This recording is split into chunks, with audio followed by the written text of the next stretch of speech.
so good to have everybody here today on this call. I think I've just gone live. If not, I just want to say how lovely it is to have so many of you here joining us for what looks to be a really exciting, interesting, engaging couple of hours that we've got together today to tackle this incredibly complex topic of bringing back the passion, bringing back the love to learning, doing something to bridge this disconnection gap that so many of us in so many different contexts seem to have felt over the last few years, of kids who no longer seem quite so engaged, quite so interested in what we are teaching them, in what they are learning than we would want it to be. It's a fabulous program we've got lined up for you this afternoon. You do not want to hear from me, but I will just say a little about who I am, what I do. Hi, I'm Musbury. I'm Professor of Computing Education here at the University of Roehampton. My day job is training the next generation of outstanding teachers. The big news for us today in England is the report of our curriculum and assessment review.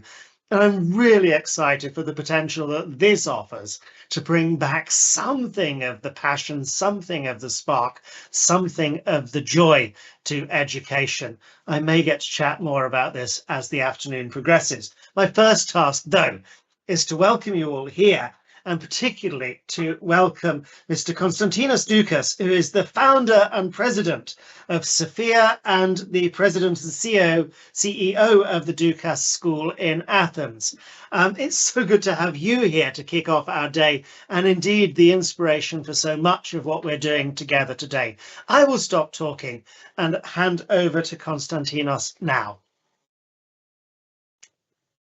Thank you, Miles. And I would like also to thank everybody who is joining from so many different places around the world, from the Far East to the United States of America, to the north of Europe, of South of Africa. So I'm really delighted that we have so many people around the world joining us for number 6 of Bridge the Gap, Reignited the Passion, as Miles presented. I will share my screen just to make a quick presentation of Sophia and what we do. Sophia is a non-for-profit organization that supports schools in their try to progress. Our Sophia envisions a world where education, through its continuous involvement and transformation, supports every student to achieve the most challenging environments, even in the most challenging environments, to achieve their goals and dreams. So our mission is to support schools and education organizations achieve excellence in both teaching and operations. We have 3 main pillars that we do our activities. One is collaboration and networking with other similar organizations like us, that we do papers together, we do research together, and we try to find things that we can support education. The second main pillar is our training and communication with workshops, with seminars, podcasts. Also, Bridge the Gap is part of this. And the number 3 is consulting and mentoring, where we consult school leaders and schools or different kind of education organizations for their support. These are the barcode we're going to share with you at the end of the Global Summit, that you can actually join our programs and you can submit your application so we can support you from any place of the world you're going to be coming from. And I would like to say just a few words about 2025. I mean, Miles described it very well. We monitor more and more that especially teenagers are getting disengaged from the high school experience and from their learning journey. So we try to tackle this subject because we see that it's a new gap that's happening in education, and that's why we created this Bridging the Disconnect, Redesigning Curriculum and Methods to Reignite Student Passion, Bridge the Gap for 2025. With the support of our advisory board, which I would like to thank them very much, we managed to get all these wonderful speakers who are going to present their views on this very interesting subject. And I will give it back to Miles, wishing everybody a great Global Summit on Bridging the Gap 5. Thank you very much. Thank you so much. That really sets the agenda very, very well for us. So our first speaker, as you see on screen, is Dr. Miyako Ikeda, who's a senior analyst for the OECD working with the PISA data. I'm sure most of you are very familiar with the PISA data and how this provides this international comparison of what's happening in so many aspects of school age education across so many countries. So Dr. Miyako holds a doctorate from Teachers College at Columbia University. She's going to share with us some of the data from PISA's latest report on student engagement. So we kind of know what we're going to be talking about for the rest of the afternoon. Dr. Miyako, over to you. Thank you. So let me share the screen.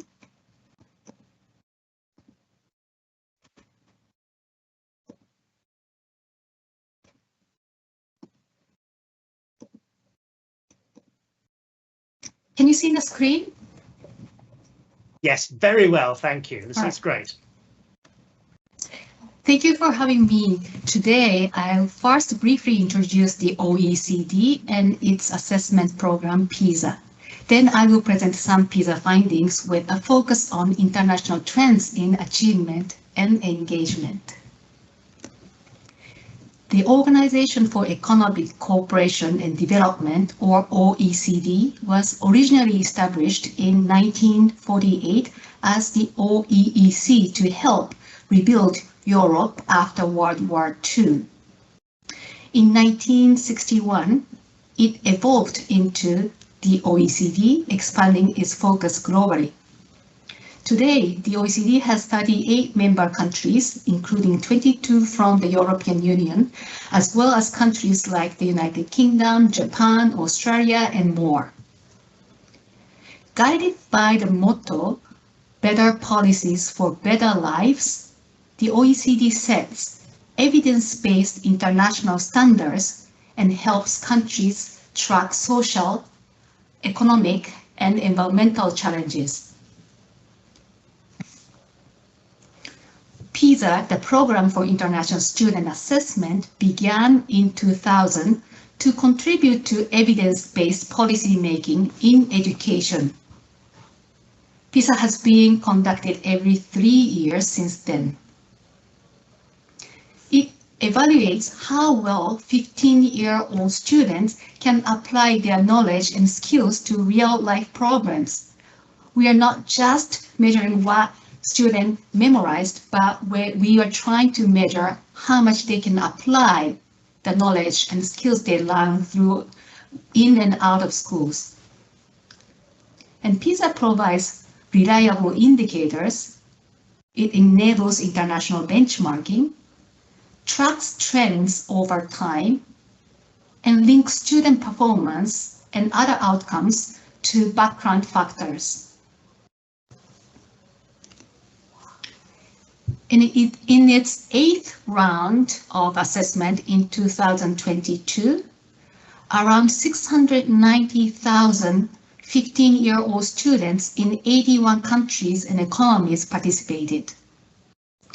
The main focus was mathematics, with additional assessments in reading, science, creative thinking, and in some countries, financial literacy assessment was implemented. Currently, the 9th round of PISA 2025, is underway. Over 90 countries and economies are participating, including new countries such as Armenia, Egypt, Ecuador, Tajikistan, Kenya, Rwanda, and Zambia. The results of PISA 2025 will be released in September next year. On average across OECD countries, performance in all 3 subject areas in reading, math, and science declined since PISA began. Between 2018 and 2022, mathematics and reading scores declined by a significant amount, while science score did not decline significantly. This 15-point decline in mathematics is particularly significant given that the largest score change prior to 2018 only around 5 points. Well, the good news is that there is a group of countries and economies that showed good progress over the last decade. These countries show us what is possible. You can see how Singapore moved from good to great and kept advancing even during the pandemic. Or look at Macau, China, Japan, and Estonia.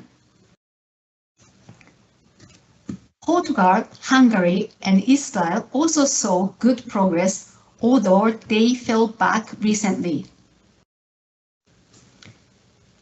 Turkey saw considerable progress and was at the same time able to also get a lot more students enrolled in school. And Romania and Moldova have been some success. And at the lower end of the performance spectrum, you can see how Qatar achieved remarkable progress. Montenegro also progressed. Peru, Colombia, and North Macedonia also advanced. And then Brazil is another of those countries that expanded access to education and raised the quality at the same time. All this then gets you to the international league tables for PISA, which always get a lot of attention.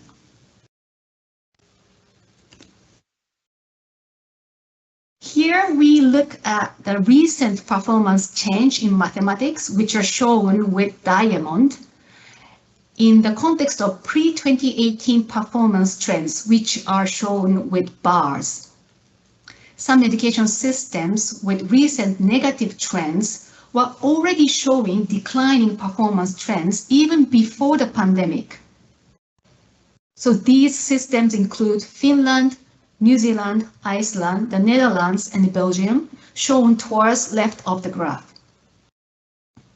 In the middle of the graph, countries like Greece and the United Kingdom, pre-2018 trends were stable, while the trends between 2018 and 2022 was negative.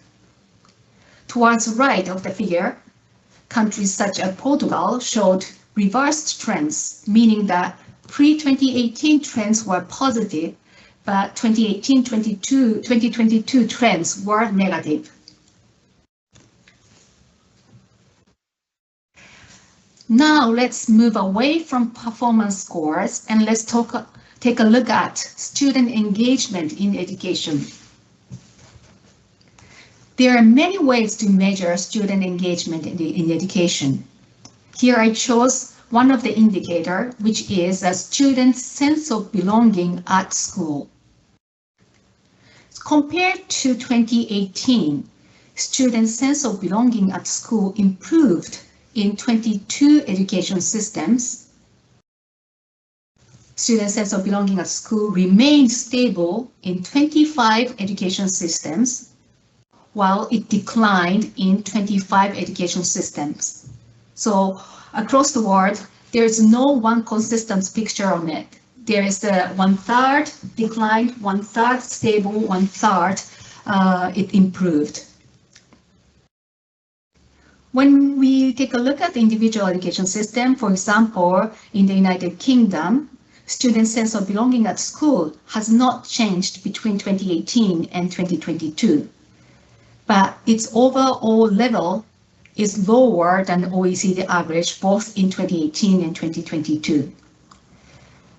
In Greece, student sense of belonging at school declined in 2022 compared with 2018. It was slightly above the OECD average in 2018, but it became below the OECD average in 2022. In the OECD's international report, we evaluated each education system using 3 key criteria. First, performance, and second, engagement. In this context is student sense of belonging at school. And the third criteria is equity, the relationship between students' socioeconomic background and their performance. The weaker this relationship, the greater the equity. Those listed in the middle in white, including Japan, Korea, Lithuania, and Chinese Taipei, they achieved above the OECD average in all three aspects in 2022 and demonstrated stable or improving trends across all three aspects. To uncover the common practices or actions that were shared by education system, staying strong in the face of challenges such as the pandemic, we looked closely at what they were doing well in 5 key areas listed here. Among many other findings, in our report, we highlighted 10 actions which are related to education system's resilience. As time is limited today, I will focus on those 2 that are highlighted in orange and red.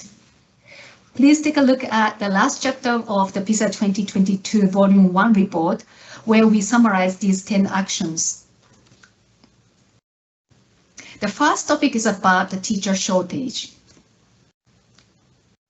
Our analysis shows that resilient education systems are better at limiting the impact of teacher shortages.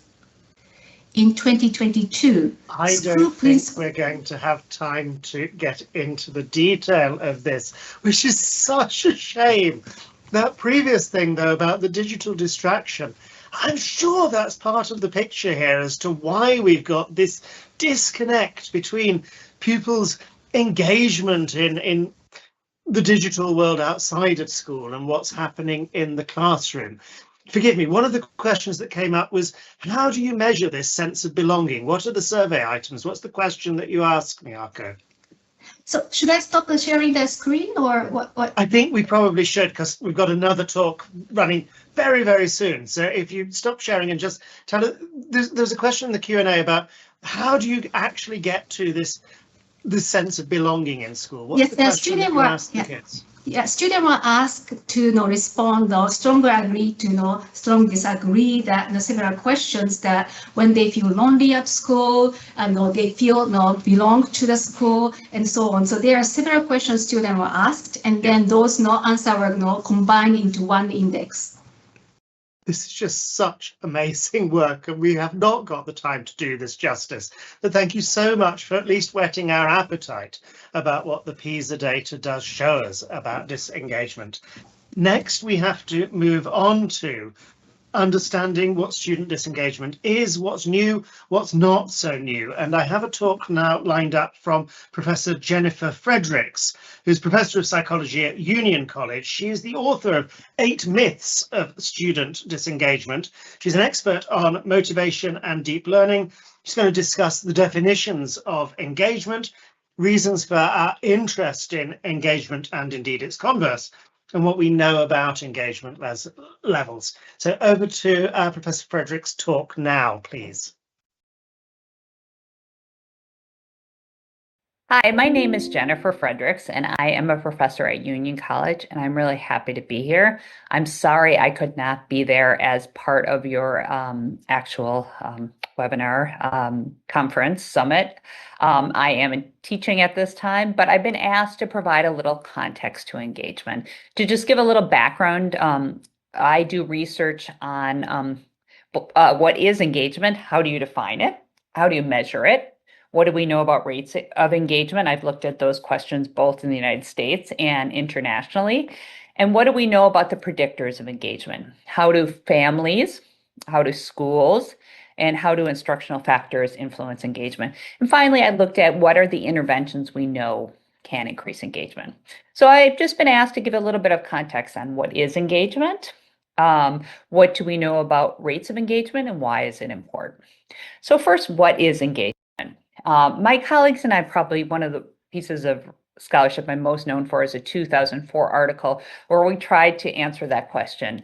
engagement, there's an increasing interest in engagement, which is great, but I've also been increasingly concerned that people are using this term to mean very different things.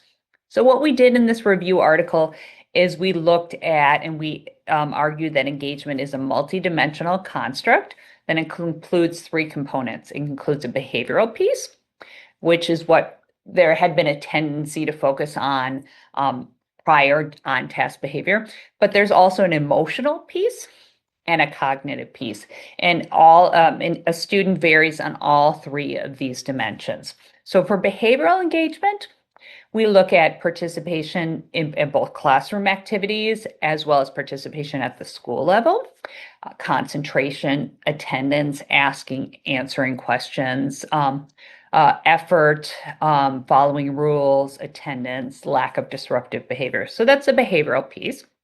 The emotional piece is the emotional reactions to the task, to the teacher, to peers, to school, as well as connections. An individual, do they feel like they belong? What is their connection and relationships to both their peers and their teachers? And then finally, there is a cognitive piece. So many students will kind of go through the motions and they'll do school for a grade, but they're not really engaging in deep learning. So a student who is cognitively engaged are using deep strategies rather than surface levels to try to understand material, apply material. They will go beyond what is required. They persist when things are difficult, and they're really focused on deep learning and understanding. Again, and as I said, students vary on all three dimensions, and these different patterns have different outcomes. So why are people so interested in engagement, and why has there been an explosion? Well, there's several reasons. The first is we know engagement is malleable. You can change and you can increase engagement. Now, engagement is an interaction of both that individual, the student brings individual, both her demographic characteristics and motivational factors, but it's also a function of the environment. And we know from the engagement intervention literature that you can increase engagement by making changes to both the social and the academic context. So there's a lot of excitement because we know it's something that is malleable. Second, we know that when students are more engaged, it's related to a range of positive academic outcomes. They have higher grades, they do better on achievement test scores, better on cognitive tests, have higher high school completion, higher college attendance. We also know that disengagement is a precursor for dropping out of school. And we know that we can often predict who drops out of school from these disengagement indicators early on. We also know that as our economy and our world is changing, the skills that will allow a student to survive and hopefully thrive are communication skills, critical thinking skills, deep learning creativity, which are really happen when a student is cognitively engaged, especially the cognitive piece, but all pieces matter. And finally, we know engagement protects against some risk behaviors, including delinquency, substance use, and high-risk behavior. So it has a range of benefits and protective factors, and we know we can change it. So what do we know about engagement levels? And there's data both within the United States internationally. The PISA data set, which is an international data set that countries participate in, has good measures of engagement. When we look at these measures over time, we see, now depending on the study and how they are measuring engagement, we see rates as high as 40 to 60%. So the majority of students are showing some signs of disengagement, whether it's behavioral, problems with attendance, behavioral issues, lack of effort, emotional, feeling alienated, cognitive, not using kind of deep strategies. And this is true both in the United States and in the international data. We also know that these rates have increased during the pandemic, and especially for our most vulnerable youth, for our immigrant youth, our low-income youth, and our youth of color. And this is true in the United States and internationally. Now, the most recent statistics have suggested that rates of disengagement have gone down slightly since the pandemic, but they are still high, and especially for our most vulnerable youth. So I'm so glad you're focusing on engagement. It's such an important a factor for a student's academic success. We know we can change it. There's a lot of work on how you can change both the task and social relationships. And if people have additional questions, I'm happy to answer them. I'm at Union College, and you can find my information online. I hope you have a great rest of the conference, and I'm glad you're tackling these questions. Thank you. That was so good. I'm so pleased that we managed to get that recording. A really great insight into this, and this multi-dimensional view of what engagement means, of these different aspects of that. And I'm sure all of us educators can relate to all aspects of this. We move on now to Dr. Andrew Cunningham, who's going to talk to us about turning up the resistance and becoming constellation builders. What a great title, Andrew. Thank you. Designing educational responses in times of disengagement and uncertainty. So Andrew is the global leader for education at the Aga Khan Foundation. Awesome job title, sir. Former UNICEF, World Bank and co-founder of WISER in Kenya, Oxford doctor, doctorate from Oxford, and GPE Global Board member. That's an impressive CV, Andrew. It really is. Delighted to hand over to you now. Thanks so much, Miles. And just checking that you can see me, hear me, and also see the screen. Yes, all of this is working well for us, or at least for me, I think for us. Excellent. Thanks so much, Miles, and thanks to Sophia for the invitation. I think the most important part about my biography is I'm a trained 5th grade teacher, so nothing else matters going into this. And I'm going to just really do something I've never done. I've never given this type of presentation. I'm really going off script, and I'm trying something new, and I'm inspired by the topic, and particularly inputs from Miyako and Jennifer previously. So I'm going to buzz through 3 sections and really dissect this title: turning up the resistance, becoming constellation builders, and then designing new educational responses in times of uncertainty. Now, for those of you who know spinning, you've been in some of these gym classes, and you are often intimidated by people who look like this and also can ride quite fast. Good to know there's also people like me, who also do it for fun, who also depend on instructors like the one to my left in the picture. But when you're focusing on the class, you're focusing on the challenge here by Mark Penna on Escheron of what's your output? What's your output? And many times we're focusing just on our cadence. If you've ever been in one of these spin classes, everyone's going really fast, and it looks like we're making progress. But in fact, the hardest thing to do is to turn up your resistance. It's harder, it's less fun, but that equals a greater output.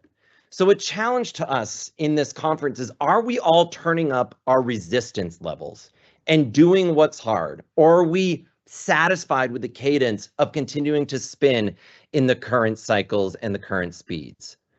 The second is, how do we think about becoming constellation builders? When we look up into the sky, it's tremendous. And yet we also need guidance. Particularly throughout the centuries, how do we use the stars moving forward? And I didn't know that there's only 88 constellations. That's pretty tremendous, considering how many different times in history constellations have made the guidance and made the difference of how we move forward. Now, when you look up, you'll still see this. But if you make a constellation like this of Cygnus, which is my favorite one, you actually begin to tell a story, engage in history, engage in relevance. It's a swan flying through the air. And so a challenge to us also thinking through this topic is, are we all stargazing? Or maybe even like navel gazing? I mean, a lot of us just want to make sure that we are the brightest star. Or are we actually engaging in the pretty difficult but pretty long-standing history of constellation building? And how might that introduce a new approach for teaching and learning? Okay, that's nice to say, Andy. Now let's see your part 3. How do you actually design new educational responses and try to answer this conference theme of how to bridge this disconnect in redesigning curriculum and methods to reignite student passion? So again, I'm doing something I've never done. Let me try to walk this talk. And let me try to take this idea of resistance, constellation making, and take what I have seen and read in preparation for this particular presentation, the 5 stars that I think might make a new constellation for bridging this disconnect. And I wanted to share a couple of the highlights, or at least the shiny parts of each one of these stars, and then try to bring that together as a new constellation. Now, many of you who are astrologists will say, but Andy, this already is a new constellation, and it is. This is an old constellation. This is a picture of Cassiopeia, and it is recognized actually as the 5 brightest stars. So forgive me, I am sort of reinterpreting another 5-star constellation. So first is the Disengaged Teen by Jenny Anderson and Rebecca Winthrop. And they propose a new way of understanding modes of engagement. So in this conference, we're talking about how do we reignite passionate students? And in fact, I really have enjoyed their description of students across these 4 levels of engagement. In terms of a resistor, students who display overt disengagement, acting out, withdrawing because of feelings of invisibility and inadequacy. The passenger students who are coasting along, doing the minimum, often disconnected from the why behind school. The achiever may appear engaged because of grades and results, but their engagement is externally driven, which can hide underlying disengagement and mental health risks. And then finally, pushing our aspirations to working with students to become explorers. This internally motivated, curious, engaged in what they're learning because it matters to them. And this particular area is central to our approach of shifting from do this because I said so to here's why this matters and how you might engage. And why this matters is that it's not just about making them try harder. It's involving the acknowledgement of emotional health, identity, meaningful relationships, and helping young children and teenagers see themselves as learners, not just grade machines. And so thinking about our previous definitions of engagement of what students do, feel, think, what about student agency? And really thinking about what they initiate. So that's star number 1. Now, star number 2, Mel Robbins, the 5-second rule. What's a method that can just get this started, Andy? And I love it. She describes in her book the 5, 4, 3, 2, 1, go. And if you have an instinct to act on a goal, you must physically move within 5 seconds or your brain will kill them. Now, this might sound like a 5th grade classroom management tool that we might use, but in fact, it has been proven over and over and over again that so many times we think of confidence as a trait rather than a skill. And so how do you practice confidence? By, if you want to actually go for a run, the first action in 5 seconds means putting on your shoes, Mel says. And when you put on your shoes, then your action is already making progress and confidence to start running. This is truly an interruption to the autopilot and the hesitation that we see across schools and classrooms. And it brings that particular small habit in a universal way, both for teachers, both for students, both for families.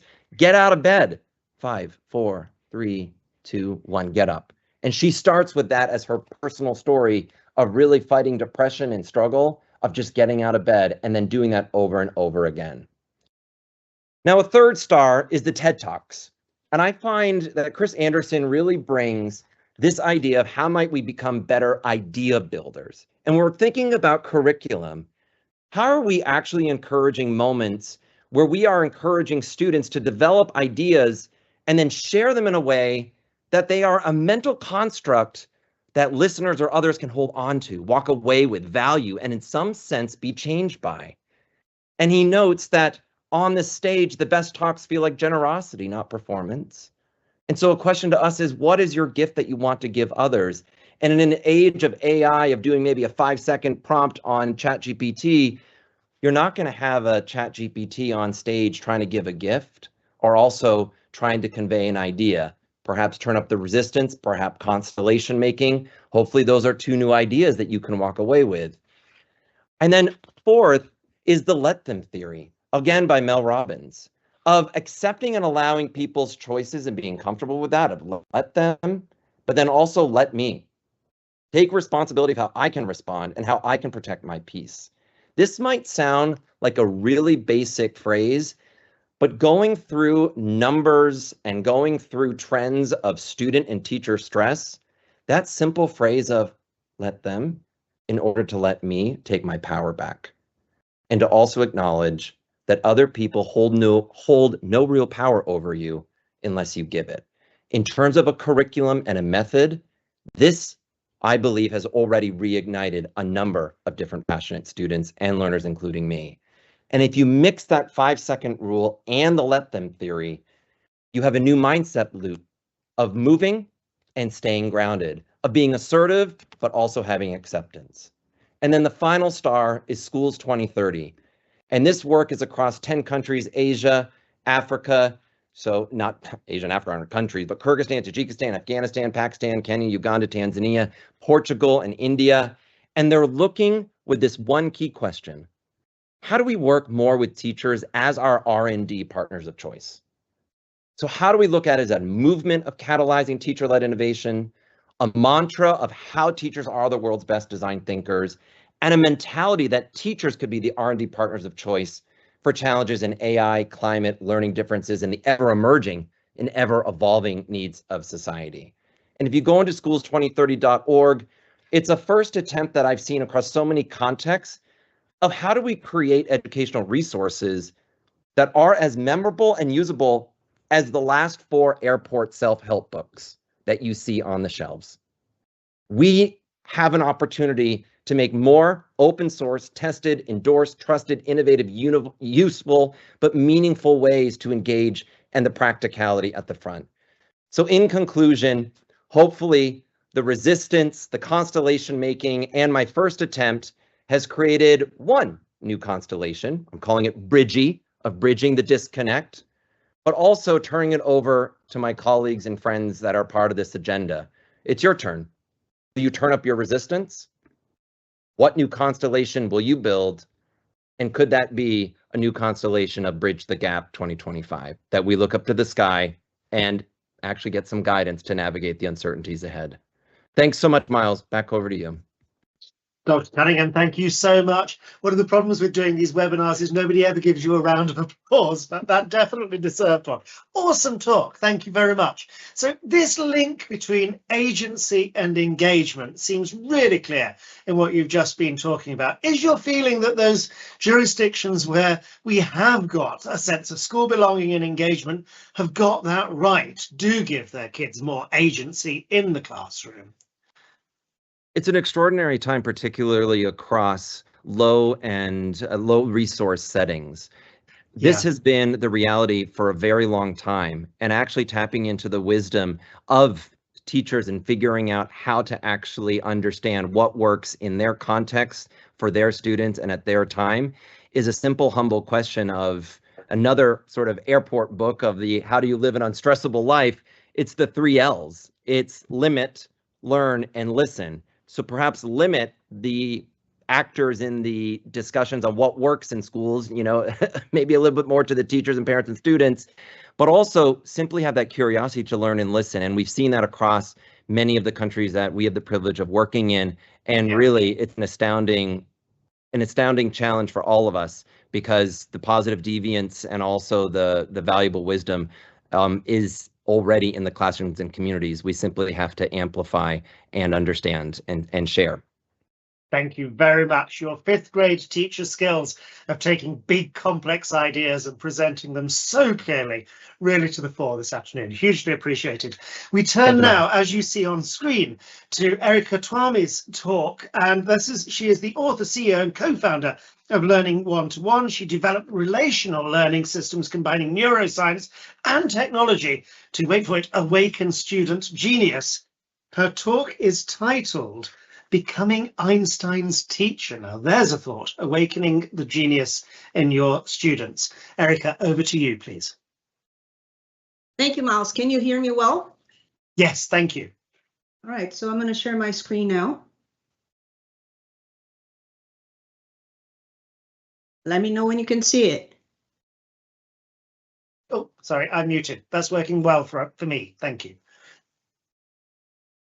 So I'm super glad that we're just coming out of Andy's talk, because he has a lot to do with developing this new methodology that we're looking for. The idea is how to redesign methods that reignite students' passion. And this research that I'm going to share with you about is about 15 years of the work that we put together. So AI is giving us finally a chance to transform our 300-year-old system, and we must upgrade it sooner than later. I'm Erica Tuani. I'm the author of this book, Becoming Einstein's Teacher, the same title of this book, and I'm on a mission to upgrade the way children learn. So I'm going to tell you a little bit of background and then share the methodology that we came up with to develop students' agency. So Carl Sagan, everybody have met this gentleman before, the scientist, once said that children has this innate curiosity that is little by little killed during school years. So in kindergarten, they ask deep questions like, what is a dream? Why do we have toes? Why is the moon round? What's the birthday of the world? It's sometime between 1st and 12th grades, that curiosity and self-direction are gone. And it's not just because of puberty. This is because since 1717, when the factory school model was conceived, schools divide students by age and grade and teach them to the same content and expect them to regurgitate in tests. And it was a great innovation for a world very different from us today. Yes, there are innovations today, but the model is still the same. So tell me if this reminds you of your experience. At the age of 5, off you went to start your working on your life journey in kindergarten, where teachers told you exactly what to do. The animals to paint, the subjects to learn, the books to read, the colleges to attend, and the job to choose. All of that to do, all that you have to do is to sit down and wait for the next instruction. And I'll give you some really bad news.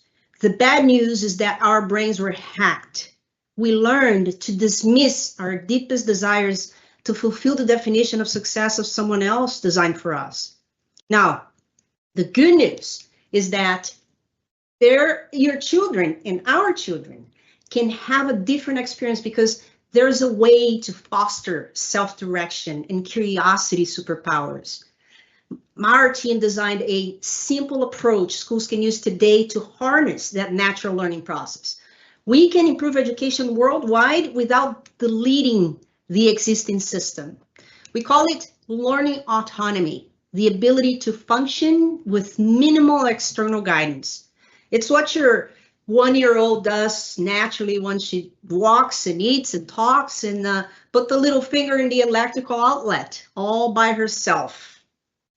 We used neuroscience principles to design a simple 6-step learning framework. So learning autonomy does not require a new curriculum, more teachers, insane investments, updated school policies, or even the coolest app, because it starts from something every student already has, a brain. So all we have to do is gradually get out of the kid's way.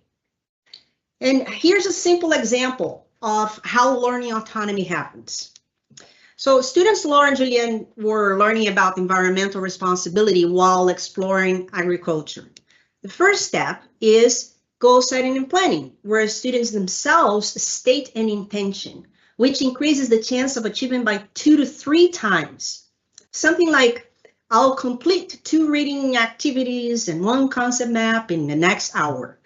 So while they're doing this, they're developing all those skills you see on the right without even knowing it. The second step is to explore previous knowledge. We accelerate learning new concepts when we link them what we already know. And something as simple as, I heard deforestation impacts climate change. So Laura and Julian had minimum access to technology or books, so they conducted their research by interviewing local farmers. This is by far the favorite step of most students because they must be creative to find answers. And it's like becoming the MacGyver of learning, unconventional solutions to learn using the available resources. And once the research is done, then Laura and Julian created a comic to explain the concepts they learned and develop these skills while doing so. They invited other kids and created costumes and performed the comic so their peers could relate to their joint responsibility of preserving nature. And once all is done, then Laura and Julian self-assess their performance in each step. And as they accomplish goals, students reinforce their "I can do this" attitude. So all teachers and parents have to do is to plug in any subject to the 6 steps. The more students practice autonomous learning, the more it becomes a habit. And our brains love habits. So let's say if a student wants to learn to play guitar or invest in cryptocurrency or even learn a new profession in the future, they have the blueprint for doing so anywhere, anytime. Now, one may think that learning autonomy develops only cognitive skills, but the continuous self-reflection and self-improvement throughout the learning process also develops social-emotional skills, such as self-esteem, perseverance, self-awareness, and so on. So when students are in the driver's seat, they learn to take control of the outcomes, which is a huge intrinsic motivation booster. Research done by Columbia University concluded that the need for control is a biological imperative. When people believe they are in control, they work harder, they're more resilient, and they push themselves more. There's a story. We're running some webinars with students during the pandemic to share their experiences with others. And one audience member asked, "How is a bad day for an autonomous learner isolated at home?" And one student answered, "Look, I have the same feelings of depression and anxiety like any other kid, but I can recognize them and redirect them to focus on what really matters." So for autonomous learners, social emotional development is embedded in the learning process. So how do we transition from this education system as we know to autonomous learning? It's simple. Decide to do it and get it done. In our extensive experience working with over 5,000 teachers per year in various countries, we saw that teachers can upgrade the way they teach today in less than 1 school year. Schools we work with have reported an average increase in reading comprehension by 40%, dropout rates close to 0, 100% curriculum coverage, and many other numbers that you can put together. But most of all, students are confident because they believe in themselves. Teachers are joyful because they can realize their calling. And parents tell us their children become better citizens of the house, for example, taking charge of home chores. But I know, not all are flowers. I'm very aware of the challenges we have. Teachers' compensation, learning loss, lack of resources, AI, and the responsibility to solve those challenges have been always in the hands of a few. But I believe when students have a chance to lead their learning, many of these issues will vanish. I've seen it happening to thousands of students we impact every year. And being an autonomous learner is even more crucial in today's world as AI drives our everyday technology. So here's why your student prefer their phones to a teacher's lecture. With the apps we have today, everything is personalized to you. Your social media feed, your online shopping mall, your music list, dopamine is firing in your brain. It grabs your attention, and then there's gratification, and you have that social validation with likes. You didn't even notice, but now you're addicted to this blend of chemicals in your brain. You become a hackable being, susceptible to customized ads, fake news, or whatever the apps decide for you. And these technologies are here to stay. So the way that we have to develop a healthy coexistence with AI is by developing cognitive control. We're still exposed to all the good stuff, But now, because you are aware of it, you become a non-hackable being, an autonomous thinker and learner. The world has changed significantly in the last 300 years since our school system started, and our global problems too. So if there's one thing to remember from this time together today, is this: education will always have a crucial role, regardless of how much AI is ingrained in our society. IQ remains crucial for basic knowledge, such as math and literacy. EQ is vital in managing interpersonal relationships and maintaining mental health.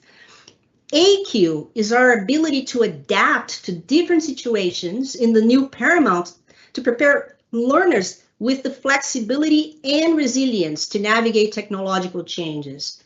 And these three forms of intelligence. Is such an awesome talk. I'm so sorry to interrupt, but we do once again have to move on.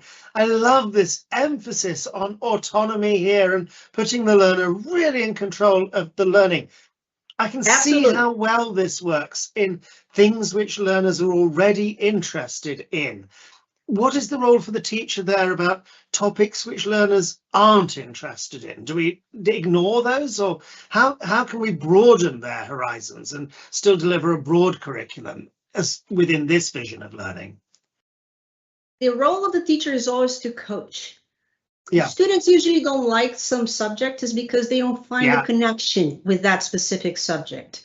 So as students have the learning autonomy to decide, to plan, to find the information, to gather and practice by themselves and with others, then they have that attitude of, I can do this. This is not that difficult. This is not that challenging. Yeah. And with the coaching of the teacher, it will happen. That's so nice. Thank you. I think that really does help understand how this idea of learning itself is a skill, which we transferred from the child's own interests to other things. As I say, forgive me, I have to move on here. Absolutely. Next up is Professor Mickey Chi, who's going to talk to us about beyond engagement, 4 ways of engaging. She's Regents Professor at Arizona State University, creator of the ICAP theory of active learning, Yidan Prize Laureate, National Academy of Education member. She's going to give us a very practical day-to-day guidance on how to build learning activities that will spark students' interests. So we hand over now to Professor Mickey Chi.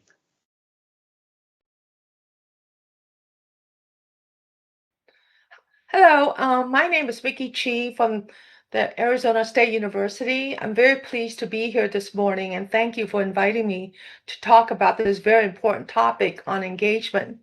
What I'm going to talk about today is beyond engagement, 4 ways to engage. Engagement is typically thought of as a binary concept. That is, you're either engaged on task or you're disengaged, which means you're off task.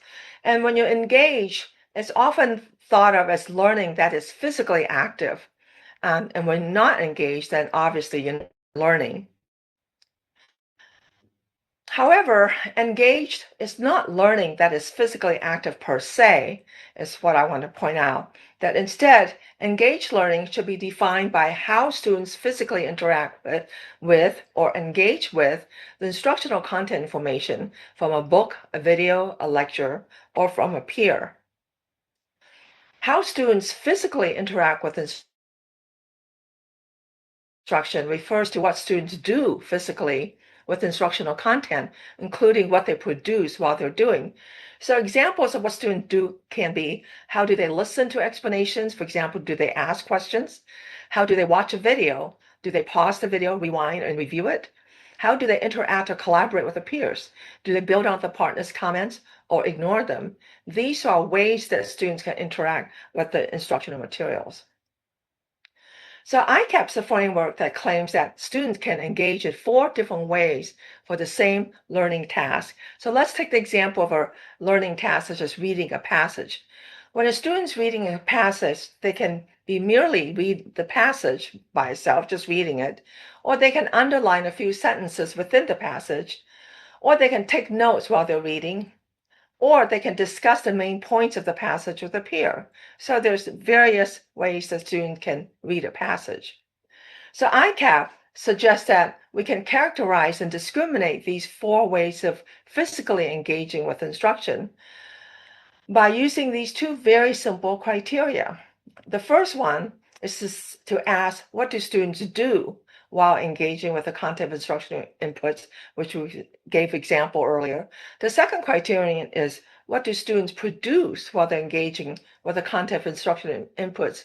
So in particular, is the content of what they produce within the original inputs or beyond the original inputs? In the next 4 slides, I'm going to show how these 2 criteria can characterize 4 different ways or modes of engaging.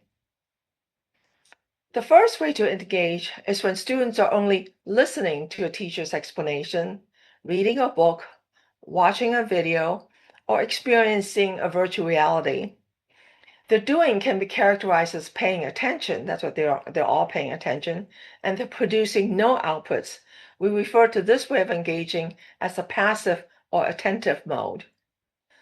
A second way to engage is when students are underlining sentences in a book, circling keywords, clicking or selecting an option, following directions, recalling events from the video, repeating a title, rank order, dates, and so forth. Their doing can be characterized as manipulating the content information, and they produce outputs that are parts of or within the original inputs. We refer to this way of engaging as the active or manipulative mode. So by within the original inputs, for example, the sentences that they underline is already in the instructional passage. So it's within the instructional information.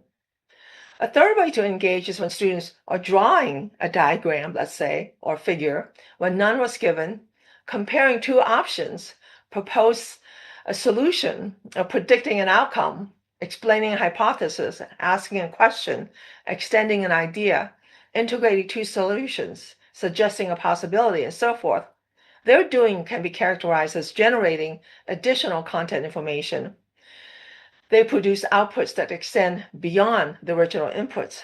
We refer to this way of engaging as the constructive or generative modes. So for example, if they're comparing 2 options, the similarities and differences that they come up with, those are extra information that was not in the original content information, so it's beyond. A fourth way to engage is when students are collaborating in small group or dyads, such as showing and sharing new choices, talking to elaborate conversations, drawing by adding or by revising a concept map. Each peer's doing is generating additional content information, and each peer is producing outputs that extend beyond the original input and ideally also beyond the partner's inputs. Group work that engages in this way is referred to as interacting in the interactive, co-constructive, or co-generative mode. So we can come up with a hypothesis based on these discriminated modes. So based on the plausible thinking processes underlying each mode that we've illustrated there, these 4 ways of engaging lead to very different learning outcomes, with learning improving from the passive to the active to the constructive to the interactive, or ICAP in reverse. This red greater sign means greater than in learning, the amount of learning. And there's lots and lots and lots of evidence and like hundreds of studies supporting various predictions of this ICAP hypothesis that I won't have time to go into. So I'm going to give a big caution. Even though the interactive mode has the potential to produce the most learning, we're not proposing that students should always engage in the interactive mode, because the superior benefit of group work on the interactive modes is only achieved when certain conditions are met, such as when group work is not flawed as follows. It's often flawed when one person dominates, or when worked separately in parallel, for example, or they divide and conquer. Second, when students talk to each other in a non-co-generative way, that's not very promising. So they need to talk definitely in a co-generative way. And also the third condition that needs to be met is that when the task is a constructive or generative task. So when you collaborate, you must be working on a constructive or generative task for it to be beneficial. So the most important improvement that teachers can make is to upgrade the instruction and their students' activities from the passive or active mode to the constructive mode, especially for difficult to understand concepts. This is because there's a clear distinction between the quality of learning. When you're in the passive active mode, you only achieve shallow understanding, whereas when you engage in the constructive interactive mode, you can achieve deeper understanding. The majority of teachers' design activities and students' responses as currently exist are in fact only active, so leading to shallow understanding. So I want to talk now about applications. That is, how can we upgrade or change instruction from passive active to constructive? We can just use the two criteria all the time. Plus another guideline we can use is a list of verbs. So it turns out that many verbs either ask students to generate and produce additional information, such as the two lists on the left called generative or constructive verbs, or they ask students to manipulate existing information. So let's just take two examples that I've highlighted. When I ask students to compare and contrast, they're going to come up with similarities and differences that were not in the original instructional materials. But if I ask them to manipulate, such as cross out the incorrect sentences or cross out the incorrect solution, that is manipulating the information that's already provided. So if you look at all these verbs, it's very easy, quite easy to tell whether they're generative or manipulative verbs. Occasionally, a verb needs to be qualified from another noun phrase to be able to decide for certain. So there's two ways to upgrade instruction from passive to active, from passive and active to constructive. One way is to add a constructive student activity. Another way is to change a student activity from passive active to constructive. Both are quite easy for teachers to implement, but very impactful for student learning. And I'm going to show you two examples. Here's an example activity. So on the left is a very long-winded explanation or lecture that a typical teacher might give. So students are being passive in just paying attention, listening. This can be simply changed to a constructive activity by simply adding a very minuscule constructive activity by pausing and asking a generative question. The teacher will ask a generative question so when the student answer a generative question, then they're being constructive. So you change students' behavior from being passive to now being constructive just by inserting a little question. Here's this example of how you could change the activity. So here's an example. If a teacher is solving a problem on the blackboard and asks students to copy the solution steps, this is an active student activity, right? So how would we, because this copy was already given. So how would we change copy to constructive? Easily. Here's two options. Instead of solving the problems on the board for students to copy, the teachers can change by omitting a few solution steps. For example, they omit those two steps and asking the students to come up with missing steps. So the students have to come up with those steps. Or instead of omitting a few steps, the teacher could just ask students to justify why a solution step that she put on the board is correct. Both come up with and justify a generative constructive activities changed from the original copy active activities. So the conclusion is that engaging students to pay attention, such as this little comic says, Einstein, stop fooling around. So just paying attention is not good enough. To optimize learning, teachers have to engage students in the constructive mode.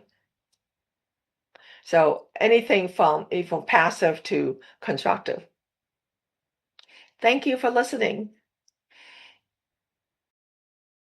Well, I took a couple of notes during that in response to the last question. Such an interesting talk. All of these are, but I'm struck by this difference between the process and the product. And so often we look at evidence of learning in the product when clearly it's in the process, through that constructive process of making something, that the learning takes place, not the thing that is actually made. Really interesting insights there. We turn now to Dr. Carolyn Gentle-Genety, who is Professor and Founding Dean of Founders College at Butler University. She is an expert on social bonding and belonging, creator of the perception of school social bonding. And she, as you see there, will talk to us about reframing student engagement through social bonding and inclusive learning communities. Dr. Carolyn, over to you.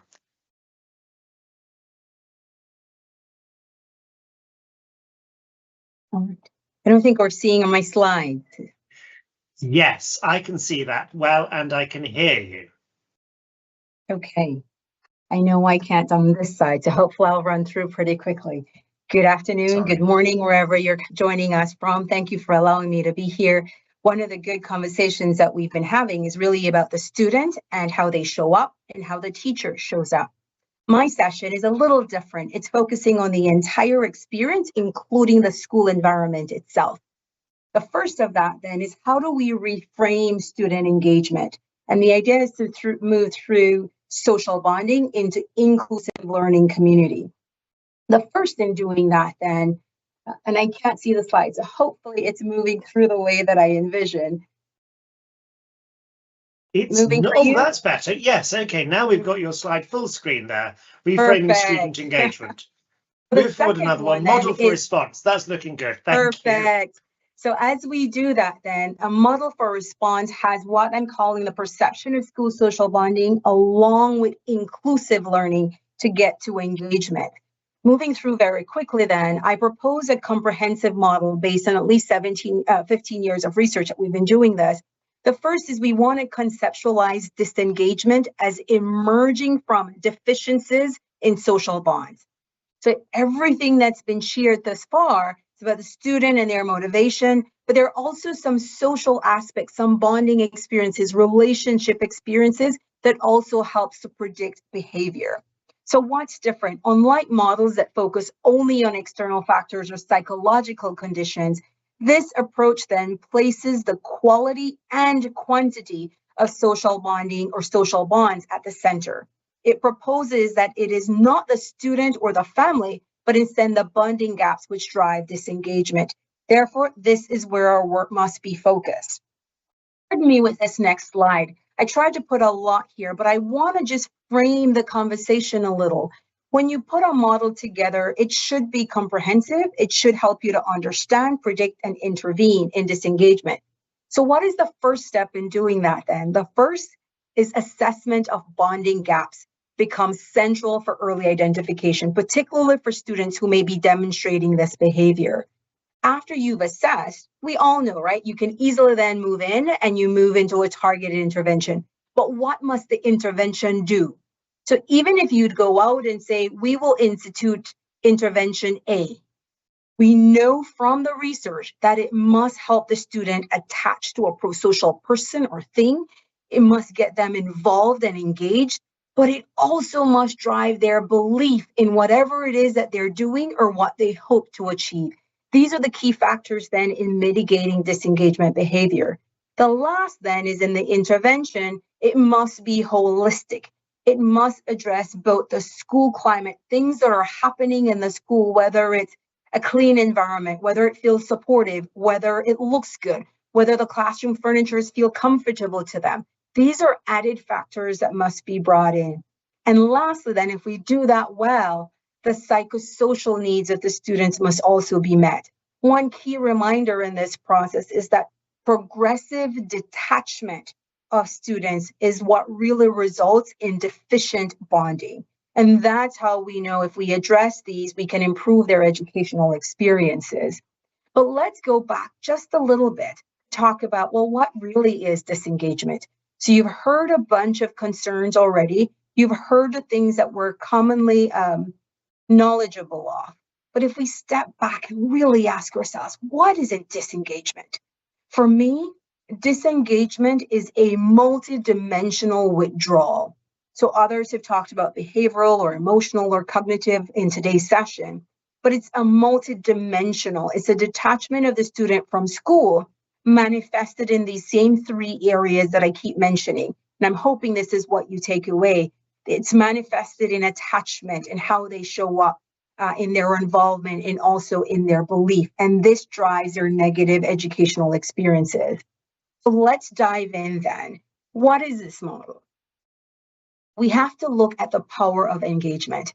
And it's strange that some of you may go, why does she have a zipper there as the example? Well, the zipper is an idea of layers on layers and layers. So think of a scaffolded process. When they work well together and they're wedded well together, it zips up pretty easily and zips down pretty easily. But when one of these factors is detached, you don't have that same experience. That's the power of engagement when we're talking about social bonding. I'll give you a little bit more. So I've done at least 15 years of research crafting the perception of school social bonding instrument. It's already been adopted by the American Psychological Association here in the US. But what it does is it measures a student's sense of bonding to their school using the same 3 subscales that I described earlier. But I'm giving you some very clear definitions here. The first is attachment. These are emotional connections students feel toward their school community and everything in and around it. So we're talking about feelings, psychosomatic emotional responses. The other is involvement, the degree to which a student participates in school activities and learning. The third is belief, the credibility and personal value the student assigns to school rules, to goals, to fairness and support, and the purpose of the work that they're in.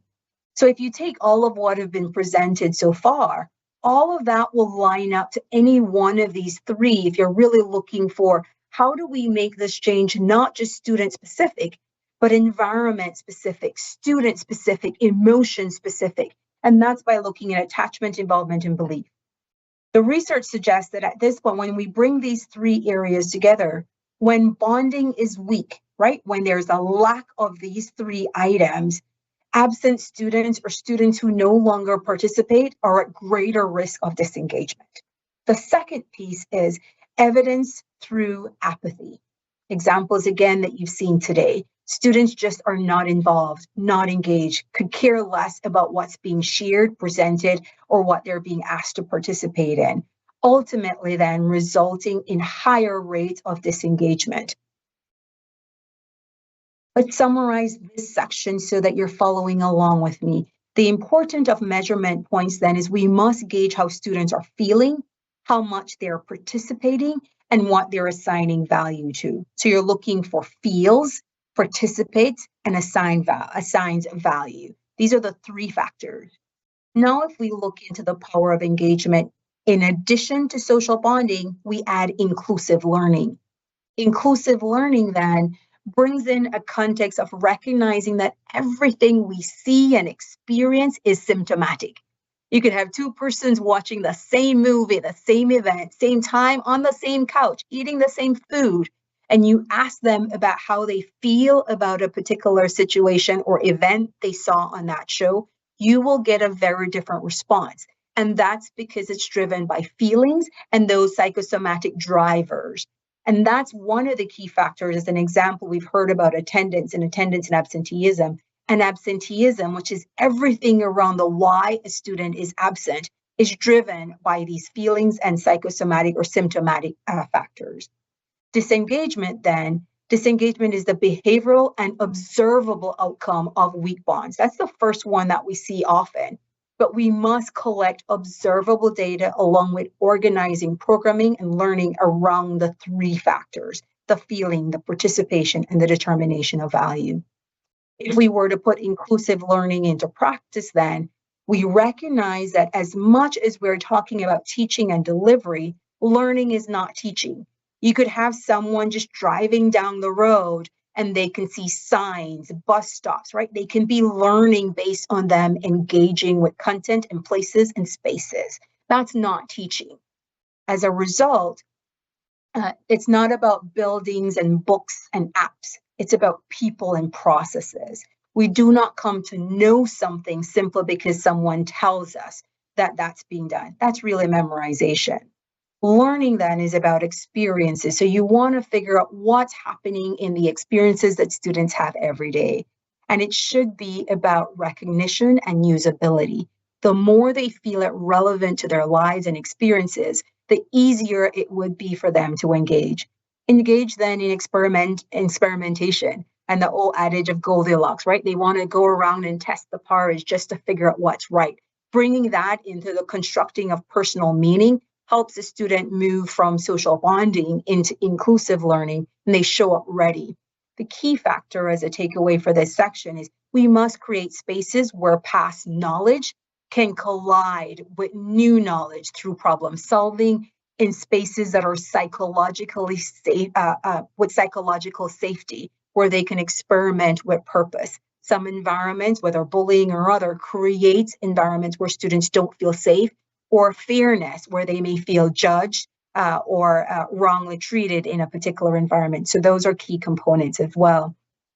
Dr. Carolyn, I'm going to three have pieces. to interrupt again. That's okay. It just feels so bad doing this. This is just That's such okay. awesome research on which you've built all of this. Thank you so much for sharing it with us this afternoon. So I love this idea that this is something which you can, I suppose, even measure, that you can see the signs of engagement. What are the first warning signs? What should we look for to trigger the first interventions to bring kids back into the community of the classroom? Actually, the first intervention was one of the lessons that talked about cognitive. You have to figure out how they're thinking based on their questions that they're asking in the classroom, or if they're not asking questions, and about the social environment. What is their social presence? Wonderful question. Thank you for having me. Thank you so much for this. Thank you. I turn now to David Lopez, who is Global Director of Education and Strategy at Screenbeam, a US-based company providing wireless displays and collaboration solutions that make classrooms and meeting rooms sharing simple, secure, and app-free. I have used this technology myself. Former Microsoft Innovative Education Fellow, experience in technology integration and teacher training. He is going to talk to us this afternoon about instructional spaces and making the simple super. Thank you, David. Hi, everybody. Hi, everybody. Thank you. Let me turn my camera on here. There we go. Thank you for joining. Appreciate the time. I'm going to skip through a couple of slides and I see if I can speed this up a little bit. So I'm going to start talking about first understanding the student engagement challenge. Many people have already talked about this today. And so actually some of the resources that have been talked about, I'm actually using, so to give me some time back a little bit. But recent study that I came across was talking about the idea, this idea of less than half of students believe their teachers know they are engaged in class. And that was a shocking thing to me. Like the students don't think that the teachers understand that they're engaged. And I want to revisit that in just a moment, but there's a couple of things that came out of that study. This was from Discovery Education just recently. The fact that students' self-perception of engagement versus perception of their classmates, there's a 20-point gap in how students score their own engagement in relation to their peers, which means if a student's perception of their own classmates varies so widely, we can see how measuring passion and engagement is really subjective. And I think today's talk has helped show that there are resources to look towards that, to figure out what that engagement looks like, how do we measure it, the different dimensions of it. And the fact that it could change between subjects and interests. One of the things, again, this comes across the disengaged scene that Andrew talked about, was this idea of agency and engagement. In this book, they seek to give specific language to help better understand those levels and dimensions of engagement. And I won't go through this because Andrew did a good job, but you can see that by taking this idea of finding common ground, in measuring engagement, we can look for ways to shape our instructional methods and practices. And so all of this relates specifically to passion for learning in students. And I think engagement is really like setting up the logs in the right pattern, and the passion for learning is the spark that ignites that fire. And so I think that's the way we need to think about engagement and passion in working together. And I will highlight one thing before I get into some other stuff, is that tomorrow's teachers, I think, will face even more challenges. One statistic from Common Sense Media, just a recent study, said that children ages 8 and younger spend about 2.5 hours a day with screen media, ages 8 and younger. And no doubt there's a lot of nuances to this data and these reports. I encourage you to look at them. I'll provide the resources, but it is something that teachers of tomorrow need to be thinking about, the fact that the students are consuming all this data, consuming all this content. How are we going to combat that engagement in the classroom and ignite that passion when there's so many things? And hopefully there's a pendulum swing away from this, but this is what we're facing, the reality that we're facing today. So what do we do? What do we do as teachers? And I want to go back to that concept that we talked about earlier, that why do less than half of students believe their teachers know they are engaged in class? Well, Doug Lemoff talked about this years ago, about this idea of what do teachers do to make sure their students are connected with in the classroom. He talked about breaking the plane of the classroom, right? Coming through and making sure that the teacher, the highly effective teachers, are the ones that are always moving about the class. And he has video evidence of all these things.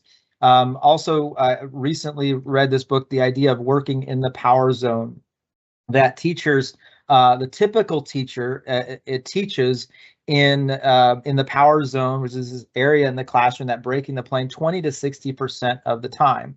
And that's the typical. It's not bad, it's not good, it's just what the typical teacher does. The exceptional teacher, however, is in the power zone 60 to 90% of the time. And so that's the exceptional teacher that is getting good results and good metrics from their students based on all those things. They're in that power zone 60 to 90% of the time. So we know these are not complex principles. We know they can be effective methods, but what is it? And this is where I kind of specialize in, and I also was a 5th grade teacher, but we can look at effective methods. What is it that's holding us back from using these methods every day? And I would posit to you that technology, unfortunately, is one of those things. And this is an extreme example in some of these pictures they create, but they do tend to create a barrier. This example of, I call it, a teacher sets up a battle station when technology gets brought into the classroom, and you have the computer and the document camera and all these things, and that's where the teacher sits when technology gets introduced. Now, I know technology is not in use 100% of the time in the classroom, but when it is, it does tend to create a barrier, whether it be actual physical barrier or even an artificial barrier like this. When I have a screen in the front of the room that has somebody spent, thousands of dollars on, and they put that in the front of the room, and I feel like I'm really forced to say, okay, now I've got to use this stuff. That's where I am as a teacher. And you can see, if you go back to that breaking the plane, that is exactly breaking that rule of breaking the plane. I need to be able to do that. So what are some simple things that, if you're looking at setting up your technology, you're looking at figuring out, I have to work with technology because everybody is trying to right now, and there's other ways that I can do this. What are some simple ways that I can do that? Making the simple super. And so the first solution that I talk about a lot is making sure that your teachers are not stuck in the front of the room when using technology. And obviously that's my company. What we do is we do provide you with, a solution that allows you to do that, but there's principles behind it. It's not just selling a box of things. It's looking at why that can be effective and how you can utilize it better.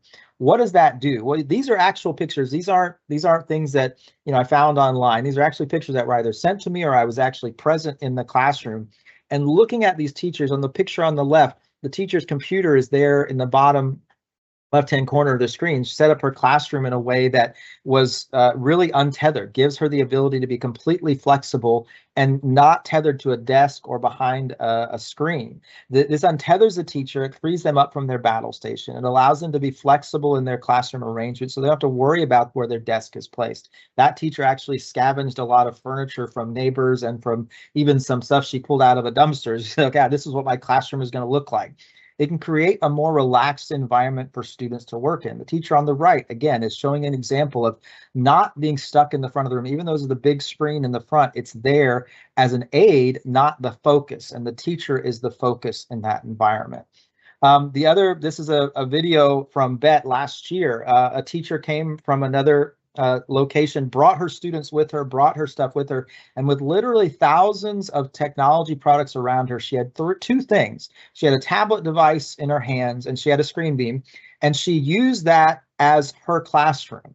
And this literally brought that together from her school and said at no point did she go to the front of the room and touch the screen and turn her back to the students and have her voice be pointing to the wall.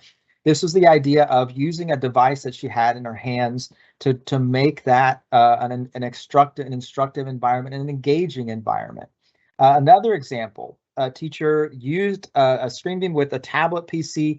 I use the idea of a tablet PC because a lot of them have a camera on the front and on the back. So she took this tablet PC and says, okay, this is student work that I'm now sharing to the front of the room.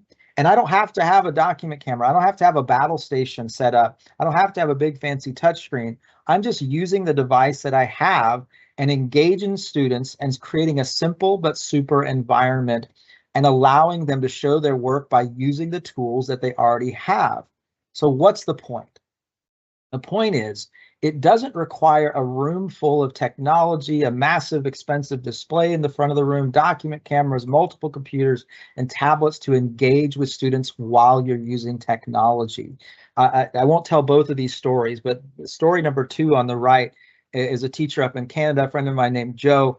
He has these students in this exact environment that I've described, and there's 2 students that are sitting there in the front of the room. Both of them had done some things they weren't supposed to that day, and they were set apart from the rest of the class. But instead of excluding them, what did he do? Well, he allows his students to write on their desks with whiteboard markers. And so he was writing, they were writing on their desks and solving a math problem. So he took his device with the cameras on it, snapped a picture of it, took out his pen, his stylus, and began annotating on that student's work live for the rest of the class. Well, what does that do? That shows that that student's work is valuable. That student work is bringing that into the rest of the class. Even though they were separated, that gives that student a voice. It gives that student a way to look and share their work in a way that is using technology, but not separating the teacher and the student from the rest of the class. It creates the right environment. I posit to you that it is a simple strategy, and I talk more about this in different videos that I've done, but I would encourage you to think about things differently. You don't have to worry about putting a big screen in the room and then focusing on that. Give the teachers simple tools to utilize. Now use this last picture, a couple other pictures left. I don't know how much time I've got left. David, I think we are out of time. Okay. I just wanted to tell the story about the first time I saw this being used to school very, very close to here at the university. And it was just, she was a great teacher for a start, but it was the sheer embodiedness of her teaching, the physical presence in the room. I'd never heard it described as the power zone, but it was absolutely that, of being present there amongst her learners, rather than, as you describe it, sat at the battle station. Yes. It's the sort of command and control center. And it just makes such a difference. And, you know, you can do this by just talking, but very often we're wanting to show things rather than just tell people things. So it was lovely to see your technology in action there. Thank you very much for sharing these stories and examples with us this afternoon. I'm going to turn now to Natalie Moore. Natalie, I know, and it's nice to have somebody on the call who I've met before. This is lovely. She is the CEO of Apps for Good, wonderful program here in England and abroad now. She's recognized amongst the top 25 most influential women in technology here in the United Kingdom. She leads national initiatives for inclusive tech education. Apps for Good is UK-based charity offering free technology innovation courses to schools, empowering young people to build apps, but more importantly, to develop computing and essential skills.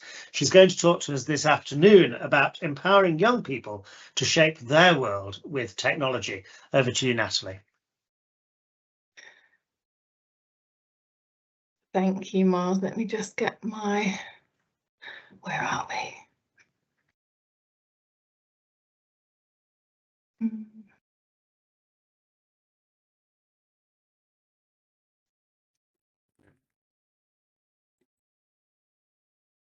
Is that sharing for you all? It's sharing to me. I think that means it's sharing to everybody. Thank you, Natalie. Thank you. Brilliant. It's so lovely. Oh, hang on, actually, let me just quickly. I just need to make sure my sound is sharing. I'm so sorry. I feel like it might be, and then it won't work properly. So let me just try this again. There we go. Brilliant. So yeah, hello everyone. I'm Natalie Moore, CEO at Apps for Good. It's an absolute pleasure to be here this afternoon for me in the UK, and it's just amazing to hear everything we've heard so far today, and so many things buzzing in my head, and yeah, points and synergies that I hope we will see. So in the next few minutes, I'll show you a little bit more about how we at Apps for Good empower young people to shape their world with technology, helping to really hopefully reignite their passion in the classroom and then go on to secure their futures. So why we exist? We really believe technology is most successful when it's created by those with lived experience. And as tech continues to shape the world around us, young people really need the innovation and essential skills to thrive. And we have been around now for 15 years, delivering computing courses to schools across the UK. So to solve a problem, we must really confront the challenge. And I think there's been a lot of discussion about that so far today. We know there's a massive skills gap. So 7.3 million UK workers lack basic digital skills, and AI just continues to risk widening that inequality that we're currently seeing. And we have a classroom engagement crisis. So in a recent report here by Pearson in the UK, 69% of educators report student disengagement in their classrooms. And I think we all agree that's a scary picture. And also we know the tech industry lacks diversity. So right now, only 20% of UK tech workers are women. Only 25% of them believe that they can go on to lead. And we want to bridge that gap. We want to see more diversity in that tech sector. So let's learn a bit more about how we do it here at Apps for Good. So we work with schools, as Miles said, across the UK, but also some reach internationally as well, to provide free computing courses to students. So we're giving the teachers ready-made resources that they can use in the classrooms so that young people from all backgrounds can develop their computing, digital literacy and essential skills to change their world for the better. And there's been a lot of talk by, I think, Erica and Nikki earlier around this idea of students taking the lead, students driving, and that is so important for us at Apps for Good. But also this idea of tackling real world problems. It's something we see that really turns that student's mind on and makes them engage. So we have 3 courses that cover a range of themes: climate change, apps for social action, and AI for good. So how our students can use technology, including AI, to really solve some of the world's biggest problems, giving the young people independence, putting them in that driving seat. Our resources are already made. We have both specialist and non-specialist kind of computing teachers here in the UK delivering that material, and it's most often delivered to students who are aged between 11 and 13 years old. And also throughout all of our courses, we offer opportunities for students to engage with industry volunteers. They get to hear from them, learn about their careers, learn about their stories, but also get feedback on the projects that they're working on. And I think that's another, opportunity that isn't so common in your day-to-day school environment, but actually can make a real difference when you come back to that engagement piece. I was going to show you a quick video, but I'm not 100% sure if it's going to work, so I might just skip it. The fact that they've been involved in working together, in developing an app, pitching that to industry experts, they'd never have got that opportunity otherwise to engage with people on that level. It adds value not just because it's allowing the children to innovate and come up with technological ideas, it enables them to work together, to work with different teachers, different children, to gain presentation skills and confidence in themselves. It makes you feel like you can make a difference. So it makes you like get up out of bed every morning saying, yeah, I'm going to go do this. The Year 7 students have really blossomed in terms of their confidence, their aspirations, their ability to work collaboratively, handle problems, and also public speaking. You've got the engagement with industry. Imagine having a company like Spotify come in to look at your product, and that just doesn't happen in everyday school. One subject I'm going to pick is definitely going to be computer science because I feel like I enjoy it a lot and I'm not that bad at it either. Apps for Good has helped me think about like what I want to be in the future, because now I'm like enjoying doing computing and coding. I would definitely recommend the course. I think the pupils benefit and I actually enjoy teaching it as well. So I always like to share a little bit of student and teacher voice when I do these presentations, and yeah, hopefully it's nicer to hear it from their mouth rather than mine. And actually watching that video, it reminded me of David's talk that we just heard and how that setup was in our classroom. And that's the standard Apps a Good classroom. They're working in groups. There's lots of noise, you know, and that's a healthy environment, and probably the reality of many offices as well. So in the 24-25 academic year, our courses reached around 30,000 young people, and we have predominantly in the UK, but we have a relationship with an organisation called CVI Portugal, and have a great reach in Portugal as well. And we're really kind of proud as our model goes from strength to strength.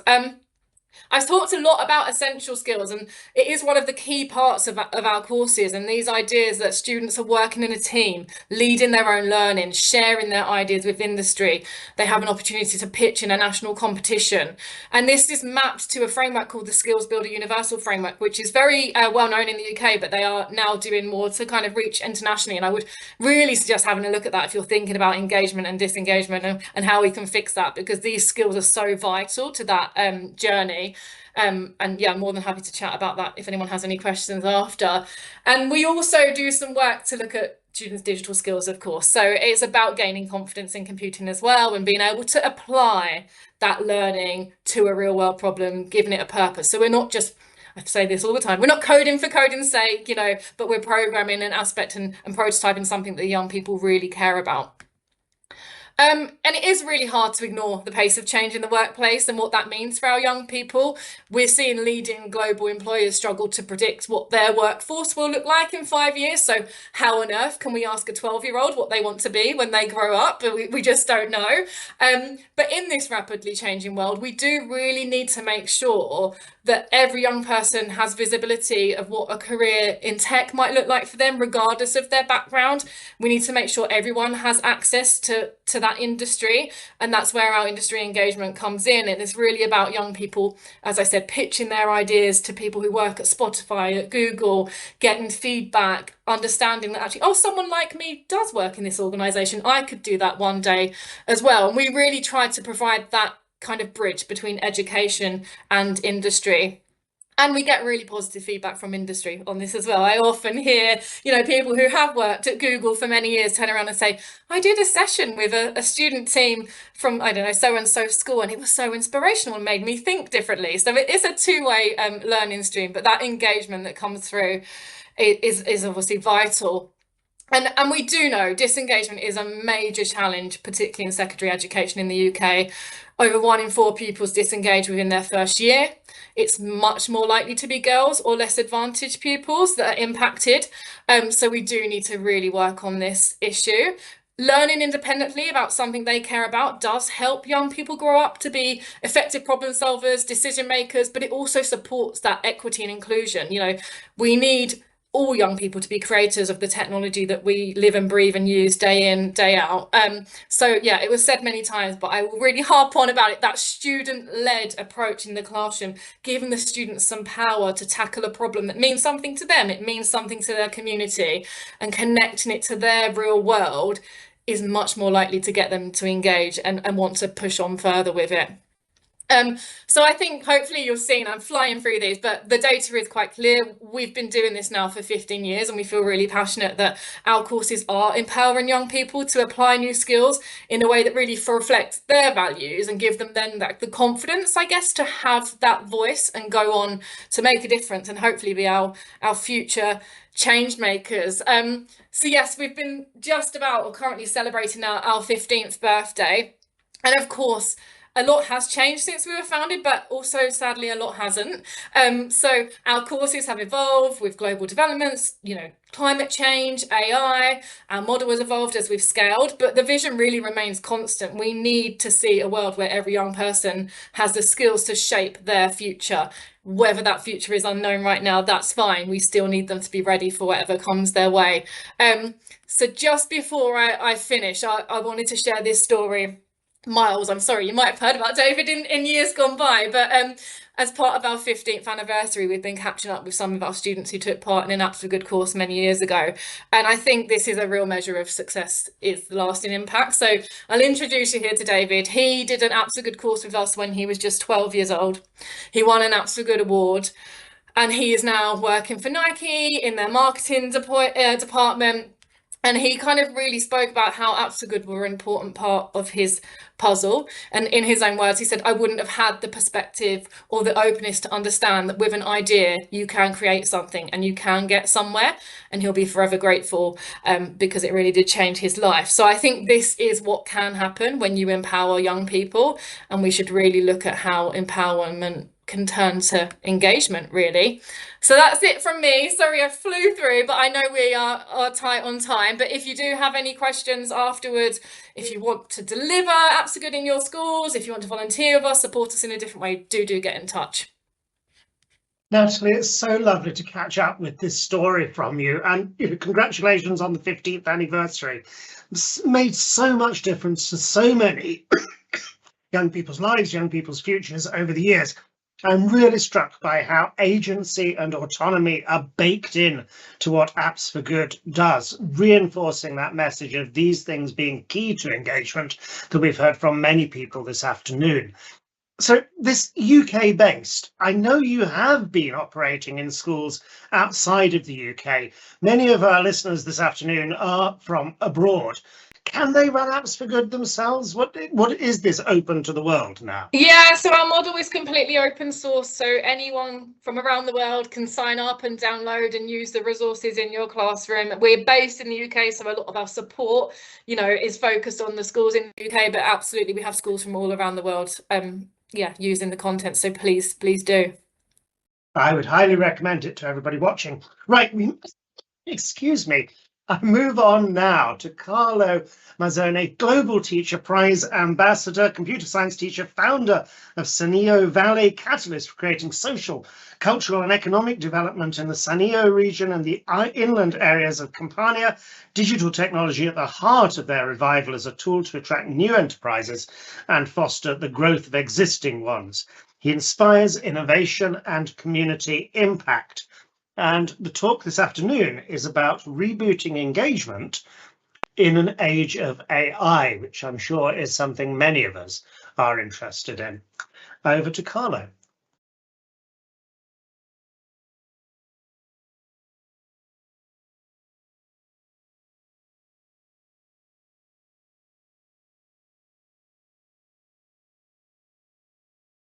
Teacher, and there we go. I'd like to share with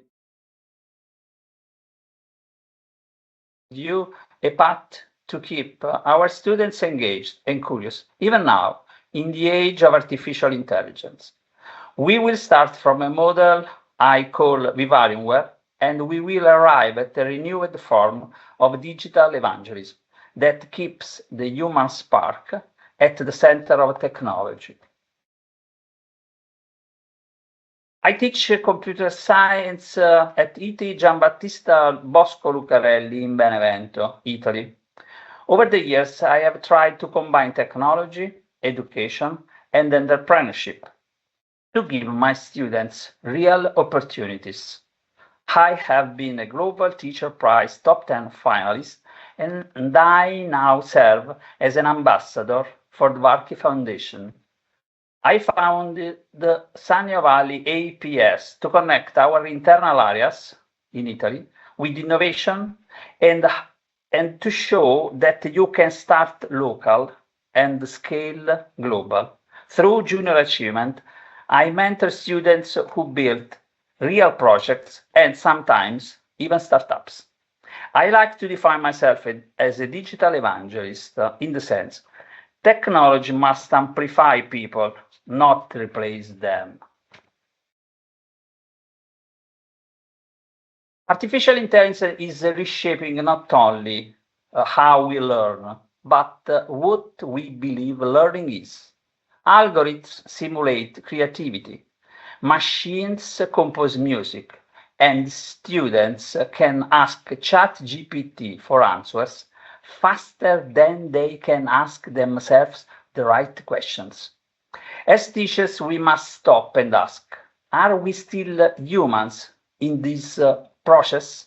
Our challenge is not to compete with the machines, but to keep alive what makes us unique: curiosity, emotions, Empathy, meaning. AI can replicate knowledge, but not wonder. It can process data, but not dreams. We seek a concrete solution to abstract problems. In fact, every day teachers face abstract problems: motivation, engagement, meaning, but the best answers are always concrete. They grow in real classrooms, real projects, real stories, where entrepreneurship becomes a way of learning. That's where Vivarium was born, from the idea that a classroom can become a real ecosystem. A living lab where learning happens through creation, experimentation, and shared responsibility. Vivarium is not just a teaching method. It's an ecosystem, a greenhouse of competence, where curiosity takes root and grows into autonomy. Students work in small self-chosen teams, 2, 3, sometimes 4 people. Each team acts like a micro enterprise. They choose a name, define a project, and appoint a team leader. Across the class, a project leader coordinates the work of all groups, while the teacher becomes a client and mentor, guiding, not controlling. Every team regularly updates a shared project document, the heartbeat of their progress, applying agile principles, short iterations, quick feedback, continuous improvement. The focus is not on perfection, but on evolution. Students learn to plan, to collaborate, to make decisions, and to transform ideas into values. This is education as a real experience, learning by doing, feeling, and reflecting. In Vivarium, where groups work is the foundation, each team becomes a creative cell where different skills and perspectives merge. Collaboration is not just a method, it's the heartbeat of engagement. Students learn that cooperation is not the opposite of individuality, but its highest expressions. Every team needs structure and clarity. Within each group, a team leader ensures coordination and accountability. The project leader chosen among all students acts as a bridge between the teachers and the class community. These roles teach ownership, empathy, and leadership, skills essentials in both education and entrepreneurship. The teachers provide only general directions about technologies or teams, leaving full freedom to students to define the nature and purpose of their project. This autonomy transforms engagement into commitment. When students design something they believe in, they bring it to life with energy, creativity, and purpose. Vivarium follows agile principles, fast iterations, constant feedback, flexibility. Teams deliver small, meaningful progresses instead of waiting for the perfect result. This rhythm builds confidence and the culture of continuous learning. Agile here means alive. At the end of each cycle, teams present their work through an elevator pitch, concise, convincing, and creative. They explain what they built, how they built it, and why it matters. The presentation becomes a moment of growth where communication meets courage.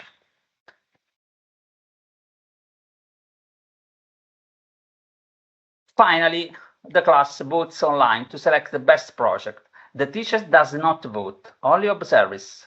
Students evaluate each other with fairness and insight. This peer evaluation turns assessment in learning. They understand the quality, responsibility, and respect. It's not about competition, but about recognition and growth. The award ceremony is an important moment. Finally, we celebrate together. The award ceremony is not about prizes, it's about recognition. It's the moment when effort becomes pride, when learning becomes joy. But now let's move to another idea, digital evangelism. I borrowed the term from Guy Kawasaki, one of the first Apple evangelists. He said that being an evangelist is not a job title, it's a way of life. It means loving the cause, not just the product. And education, too, is a cause. If you don't love the cause, don't teach it. That's the art of true digital evangelism. Technology is not enough. Passion is the engine. We don't need technicians. We need believers in education. People who spread enthusiasm, who love what they do. Yes, these screenshots are taken from some of so many talks that I have with students from all the world, and these smiles are marvelous. And we have to say that if you don't love the cause, don't teach it. That's the heart of true digital evangelism. Because teachers matter. We are not just transmitters of knowledge, we are multipliers of meanings. When we love teaching, students feel it and they start loving learning again, as you can see from this by these smiles. Now, being mentors, but love alone is not enough. We must also be mentors. A mentor doesn't work ahead or behind. They work beside. They share experience, mistakes, and hope. They listen, not just instruct. About mentoring.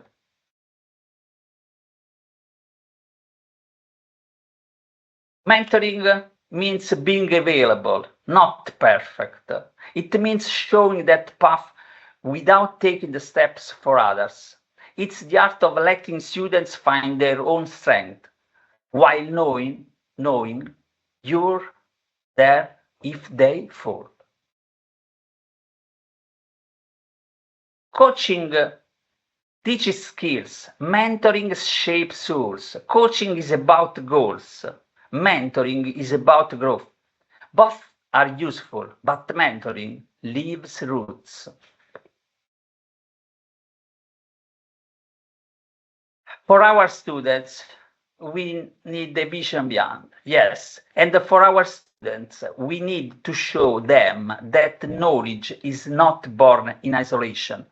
As Brian Keringer said, quoting Newton about Dennis Ritchie, we're all standing on the shoulders of giants. That's what we should remind our students. Greatness comes from gratitude, from building upon others' ideas with respect and purpose. But now the digital hyperunion, where ideas start thinking for us. Today, there's a new hyperunion, a digital one, an invisible realm where ideas, code, and algorithms are generated before we can even think them. The risk that we no longer climb towards knowledge, but receive it, ready-made. When ideas start thinking for us, the human mind risks short circuit. That's why, like in Matrix, we must choose again the red pill to return to the real, imperfect, beautiful world of human thought. I really hope I haven't wasted your time. Thank you so much for sharing a little of your life with me today. It's a privilege to learn together, to reflect together, to imagine together. So let's keep doing it. Let's keep the human spark alive in the age of AI. Let's keep rebooting curiosity. Thank you. What a lovely talk from Carlo there, and he's certainly not wasted our time this afternoon. That really was fascinating. And so many themes recur through all of this. And I'm so glad that we're seeing AI as just part of a much bigger picture now, rather than the whole big deal. We focused a lot on this at the last of these. So in a change to our planned schedule, we were hoping to be joined for a discussion by a team from Ubongo Learning, which is a Pan-African social enterprise creating fun, locally relevant edutainment for children, broadcasted via TV, mobile and the web. But we have actually just a very, very short word from one of the team there, Suliat Idris, who's going to talk to us now about what Ubongo do.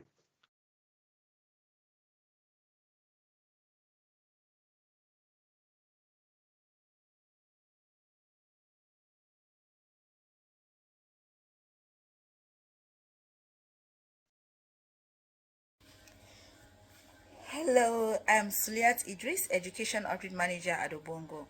Ubongo is a non-profit organization that creates educational entertainment for children in Africa to make them learn and love learning. At Ubongo, we have 3 amazing shows: Ubongo Kids, Akili and Me, and Nuzo and Naimia.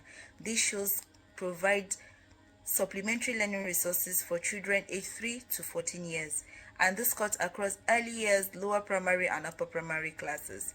Our shows are not just age embedded, they are also grade level embedded, and that is why they are great resources for homeschooling and classroom interaction. At Ubongo, our content help learners learn at different places, different time, and for different situations.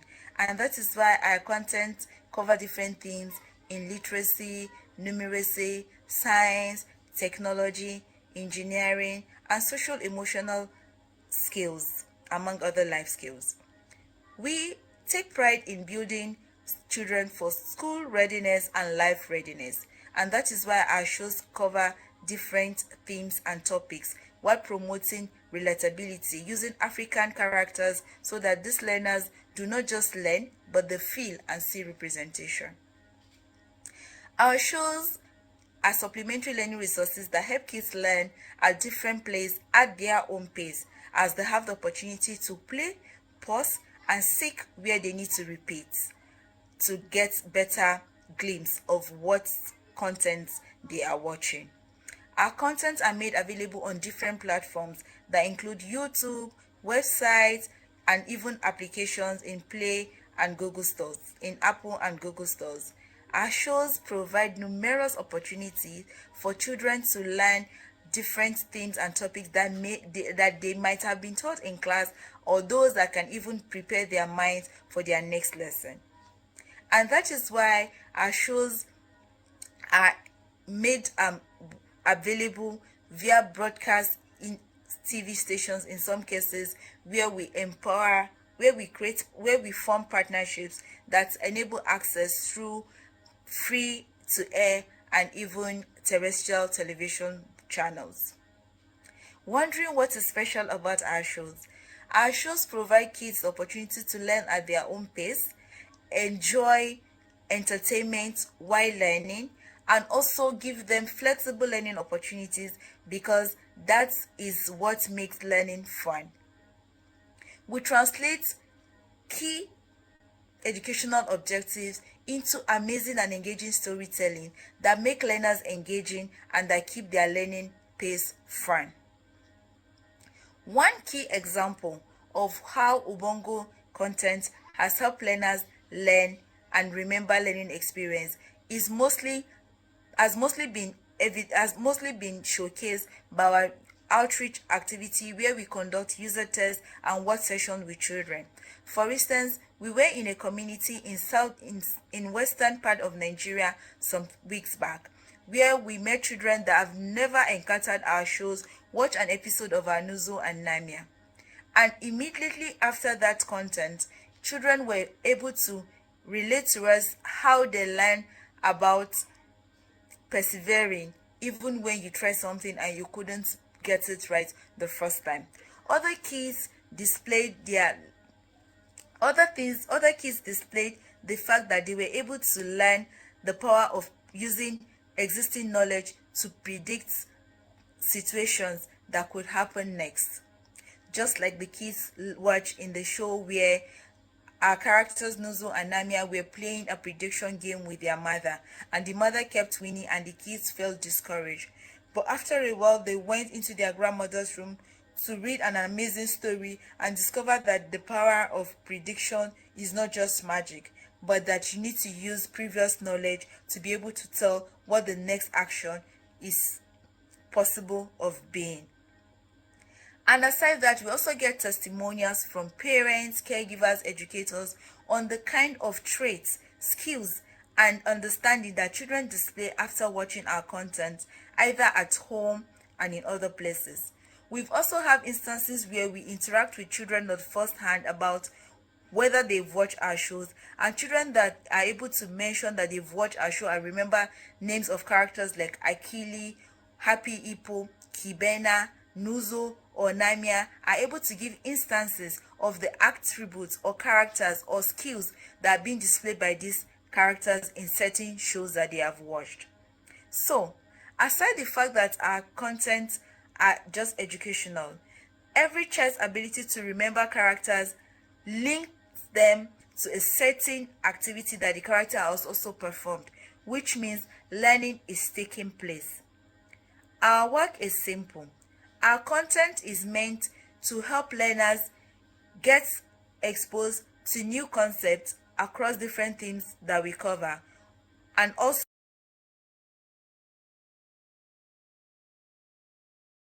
that seemed to end somewhat suddenly, but they've had so many technical difficulties in being able to be part of this afternoon. And what a very wonderful take on engagement and the use of content to deliver curriculum, to deliver knowledge to young children in really challenging circumstances. So I'm so pleased that Ciliat was able to get us at least something for this and able to be part of what we've been doing this afternoon. We move on now to the final session of the day, which is a lovely roundtable discussion. There hasn't been enough conversation today, but never mind. We move on now to some opportunity for a conversation which is focused on when learning nurtures. We're about building compassionate classrooms for people and for planet. Our panel speakers are, as you see on screen, have a strange noise in the background here. Focus of our presentation is on compassion and purpose in learning. Riverside School is located in Ahmedabad in India, internationally recognized K-12 school known for its innovative child-centered approach to learning. Founded by Kiranbir Sethi, focuses on developing empathy, creativity, and leadership through award-winning Design for Change framework, empowering students to be active citizens and change makers in their communities. And Ranjit, which is an India-based social enterprise that helps schools and communities build children's social, emotional, and ecological skills through its play-based SEEK, stands for Social, Emotional, Ecological Knowledge, curriculum, promoting well-being, equity, and sustainability in education. I think this is going to be an awesome roundtable discussion for us to listen into. So let's listen to this now.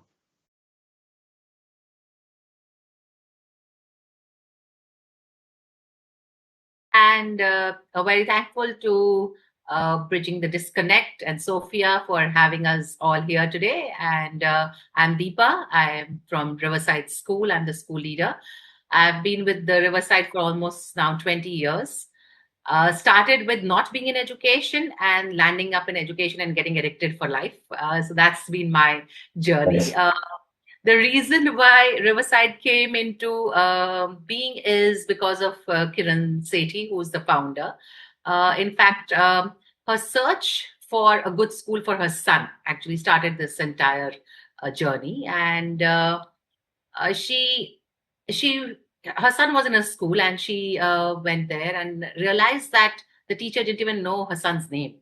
And it was a roll number that existed for the teacher. That and then a number of other things that happened, which was around the idea of you have to do it in a particular manner and you don't have the agency to do the learning the way that you want to do it, resulted in and propelled her into building Riverside and starting Riverside. We are in our 25th year, so this year is going to be a special 25 years that we're celebrating this year. And so that's how, yeah, Riverside started. And it's been ups and downs. It's been a lot of challenges. It's tested us to stay true to what we believe, with a lot of crosswinds that came across and we came across. But I think we've stood steady. So yeah, that's Riverside. Yeah, Vinisha, would you want to take on from here? Hello, everybody. I'm Vinisha, and I'm in grade 11. In Riverside, we all believe that everyone has some kind of a superpower. And my superpower is I'm the empathist. I care about people, and I feel like if there is something wrong going on, I need to take a step and bring some change. And Deepa, I'm here. She's the questologist. She has a lot of questions, and she's always on a quest. So that's her thing. At Riverside, we believe that everybody should have an equal chance, and everybody should, get all the opportunities that we need. And so I've been in Riverside since 14 years, and I think that Riverside has helped me become a more confident, a more understanding, and a more independent person. And since the start, we've always been a part of this idea of service. So when we were in Key Stage 1, we believed that, we are given a lot. I mean, we should be grateful for what we have. And so in Key Stage 1, we used to do things in our school like the surplus, and we used to, clean the bathrooms and do things in the school.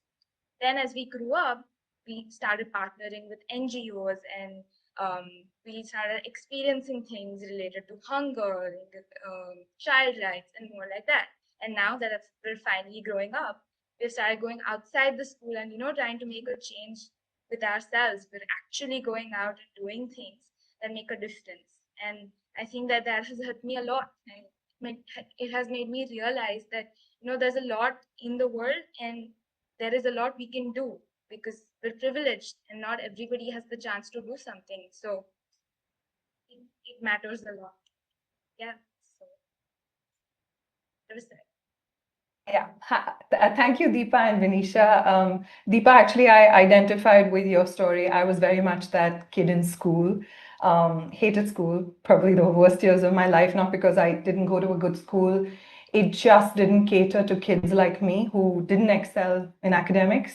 I was good in sport and art, but ultimately that didn't count in my final score. And I spent my most of my childhood and some of my adulthood believing that I was the stupid kid in the classroom, and I would never really amount to much because with my test scores, my confidence sort of tanked. And my hope through Rangeet, where I'm a co-founder and I sort of write the curriculum, is I'm sort of in a way writing to that little 13-year-old girl who didn't feel like she belonged. And my hope is that through our curriculum, which is experiential, like a lot of what your school does, and play-based, and kids getting their hands dirty, and it's not about how much they can mug and retain. My hope is that those little kids who feel like they don't have a place finally realize that each of us has talents and each of us are equally important and have a place in the classroom. Simran. Thanks, Karishma. And thank you so much to Sophia for organizing this and having us here. Deepa and Vinisha, lovely to meet you and great to hear your stories. So I'll quickly dive in. Unlike Karishma, I love school. And I actually realized why I loved school and why she didn't love school a lot later in life. But, I was never in academics, but it just turned out that I went to teach in a public school in Mumbai, and this 10-year-old girl inspired me to believe that I could take action instead of just being a spectator. So teaching at this under-resourced school shone a light on how most children who are born into poverty are actually victims of a birth lottery, and they're in situations they might never find their way out. Digging deeper, I realized that this is not just a resource issue. Vinisha, you're very lucky to be going to a school like Riverside. It's a systemic issue. Across socioeconomic strata, those who are lucky lucky like you to receive a good education, has, um, but most of the system is still teaching in the same rote manner of 25 years ago, when I went to school. And one of my board members really says beautifully that we're solving the problems of a previous generation. And is maths useful if there are no animals left to count? And we teach children language. But what if there are no forests left to describe? This is Sean Bellamy of the Riverside, sorry, of the Sand School in the UK. So that began our search, Karishma and my search, to try to solve these problems. And with that was born Rangeet. And in a nutshell, what is Rangeet? It's a social enterprise that works with governments, communities, private schools, public schools, and we look to equip children with the skills essential to thrive. And we really focus on well-being. So that's who we are. Simran, I just wanted to add to that we also believe this idea of you're born human by chance, but you can be human by design, right? Yes. You've been chosen to be a better human being. Yeah. That's really the core of what we believe all children and what education should be about, that you can bring a change and therefore for the better. You use your skills, your knowledge, your thing, like you mentioned, the idea of it's a lottery, right? You're just born by chance in a household or in a place that you are. It just could have been just another place, right? Last year, you guys won, was it last year? The T4 Education's World Best School Prize. So congratulations for that. 2023. And so clearly, something's being done right. And so I wanted to ask you, Deepa, as the school leader, how has Riverside been so successful in building and nurturing a sense of community in the school? I'd love to hear more about that. I think we try. We've not been able to achieve it. I think it's an everyday, we work in progress still. And every single day, it's a lot of work with the teachers, the parents, the students, the community that exists around. And our vision is really, and I think we keep getting in service of the vision. So whatever decisions we make and things that we do, we keep going back to whether, is it in alignment to the vision that we have seen for Riverside? And our vision is really graduating humane citizens with an I can mindset that will make a difference in the world and make it slightly more maybe kind, just, and equitable. So that's the vision. And we try and do this. I think we say, recently you have had the TALIS report that has come out, right? And it talks about this whole idea of why are students disengaged now a lot more than they were earlier. And I think what we figure, we're trying to see is that it is very important to nurture relationships, and relationships becomes the core of what we do. And therefore, and that builds community in some manner. So what does a typical day at Riverside look like? It would just, we don't start off with getting into class and take out your books and let's get into the academic portion. It's more about checking in with each other and understanding where we are emotionally today. So, and that's done through the Kong Long, which is done in the first thing in the morning. And sometimes it's done as a class, sometimes as a key state, sometimes as a school. And there again, we gather together and understand and learn from each other. So that's the way that we start the day. And then there are, of course, various others. So going back to what I was talking about is nurturing relationships is a big one that children are talking about. Another one that they're talking about is making learning a lot more purposeful and meaningful. They don't see the connect of what they're learning in the classroom to the real world. And why am I learning this? And therefore there's disengagement. I'm not ever going to use it. What's the point? All of that starts building, and therefore it becomes difficult for them to see, and therefore a lot of the disciplinary issues and a lot of other things that come into play. So I think learning, making learning purposeful and meaningful is another important thing. And that is done again through having not just the subject teachers or teachers of the grade, but having people from around the community come and taking children to the world. So through visits, experts, parents coming in, them working, like Venetia was saying, through the different programs that they have, like persistence and the service community, understanding that their world is not the only world that exists. There's a world which is a very different world from theirs. And they generally tend to stay in this bubble of theirs where children understand that this is the world that exists. This is the real India, but that's not the real, right? So that's another way that we look at that. And of course, the most important is building student agency.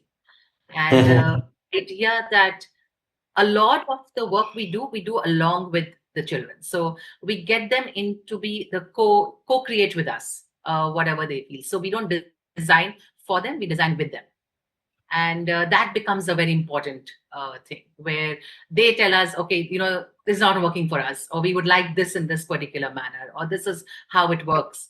And therefore, it helps us keep getting evolved and not stick to what maybe we were 20 years back or 25 years back. We've changed. A lot of the processes have changed, and because the learners have changed, the world has changed. And if we don't change along with that, we're not going to be able to sustain and really do the right thing by the students. So that's really the way that we look at how to make schools a lot more relevant and a lot more important today. And that's how we also build the community in ways. It's the same thing that happens with parents. We ask them, co-create with them, get them into being part of the decision making, and ask what they feel they would like to bring to the school, or do they believe a particular idea works for them, and that's how it's done with the teachers. So yeah, I think that's one of our since we are all very design mindset kind of people, it just comes a lot more easier to us. I think just go back to the user and a bias towards iteration. Keep iterating. Don't think through and take such a long time to just keep thinking about a problem and a solution. Get into action. So there's three things you said that I found really interesting, because it just off the top of my head made me think about when I first started working. I used to work at JP Morgan, and in my early days, and my boss said something to me. He said, you work for three reasons. I'll talk about two of the three reasons. One is you love what you do, and the second is you love who you do it with.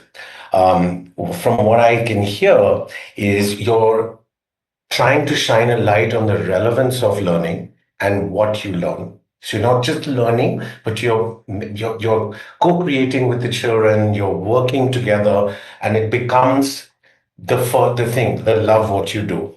And the second is you're building that community, and so you love who you do it with. And I think it's really cool that you're almost aligned, and I don't mean the investment banking side, but with very clear cutting edge thinking. So I found that really interesting in what you said. And then the third part was you talked about disengagement, right? And making, communities. And I think that's, I think maybe I'll defer to Karishma at some point to talk about the idea of the disengagement and the epidemic of digital media, etc., is shocking, and I think that the way you all are dealing with it and developing communities is awesome. So I just wanted to reflect on what you said. Thank you.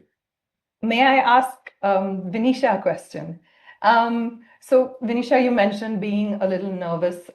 Believe me, so am I. But you still took, the steps to get out of your comfort zone and be a part of this fireside chat. And obviously, I've understood from a lot of what Deepa said, the type of school you have. But that's coming from a teacher, a leader's perspective. I kind of want to understand from your classmates, kids who may not have as much confidence or may not be great at academics. How does your school sort of nurture kids with different talents so that they feel just as special as those who may excel academically? At Riverside, there are a lot of processes that are going on every day. And it's not like we're only studying, like Deepa ma'am said, that we don't start the day with just studying, but we, create a bond and we're like a family together. And so I think that the idea of content and character together, we have a lot of processes and challenges that are going on like a daily basis. And I think that these challenges are like opportunities for us to like everyone to stand out and do what they're best at. And I think recently, an example would be recently we had an AI challenge where we were all divided in groups across the key stage and we were supposed to work. So now in these groups, there are a lot of roles and responsibilities that are given. So there are some people who would, take the lead and be like, okay, I will manage this, I will like distribute the work and tell everyone that you should do this, that. And then there are some people who like working with AI and, and are interested in, writing and working with the AI. And so they were given that role.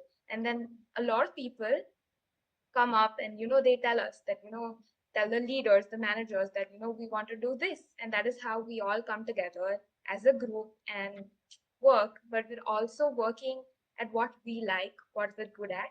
And I think that the idea of equity over equality is something that our school focuses on more, because no matter, it's okay if everybody doesn't get an equal chance, but everybody should be able to shine and do what they're best at. And I love that. Yeah, I really love. I love the whole concept of equity as opposed to equality. That's lovely. Yeah, and we also, sorry, Vinisha, also the fact that we say that children are not just markable but remarkable. Yes. And they have to shine in whatever they are, and it's just not about the marks. Like Karishma, you were mentioning initially that we should not have students feeling this at all at any point in their lives. Yeah. So yeah. Sorry, Vinisha, please go ahead. I would like to ask a question to both any of you. Like you mentioned that there are a lot of your whole program, your whole approach is based on an online digital platform. Now, I heard that there are a lot of disengaged children in this real world right now, and I feel like that's a big problem not only in India but like overall around the world. How do you like face these problems, and how do you navigate through this problem of this digital device problem with your school, since you have a digital platform? So should I? I'm gonna answer that. So first, to make very clear, our app sits in the hands of teachers or parents. It's never in the hands of kids. We have technology that helps a teacher share resources that are child facing, but the device is never in the hands of the kids. And in an ideal world, kids would have no devices and definitely no access to social media until they're old enough to understand what that world is, but we don't live in that world yet. And so we realized we had to do something to address that. And one of our modules is called Connected, and it's sort of connected online, but also connected in real life. And so that's why we called it that. And we do it like every other module through a very play-based method where we're teaching children to become responsible digital citizens. So there's this robot whose name is Bot for AI Learning and Educating Youth. I know it's a mouthful, so for the short form is Bailey. And he essentially teaches kids when you go online, what are the basic things you need to learn? How to be safe, what is okay to share, what is not okay to share, what must you keep private. It's as simple as don't take a photograph of yourself standing in front of your school with the name visible and post it online. Anyone can find you, and that's not very wise. It's also protecting your own passwords and things like that. The fact that whatever we put online, it's a digital footprint. It's almost impossible to erase. And so we have to think and be smart about what we post online. And so those are basic hygiene things that we teach them. But none of this matters if we don't teach children how to be kind online. Somehow being behind the screen gives people permission to say that's never okay. And so we are teaching children how to be kind, caring citizens online. It's so easy to just comment, but think before you comment. And we have, for example, an activity called Coding Kindness. So the kids have to come up with their own social media platform, but it can only do kind things. And the platform won't allow you to post if you are not kind, if you're not caring. It'll first ask you a series of questions and it'll block any mean comments.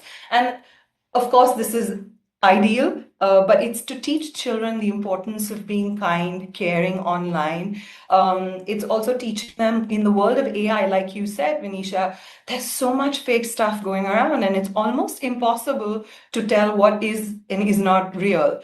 And so to do your homework and be wise about those things as well.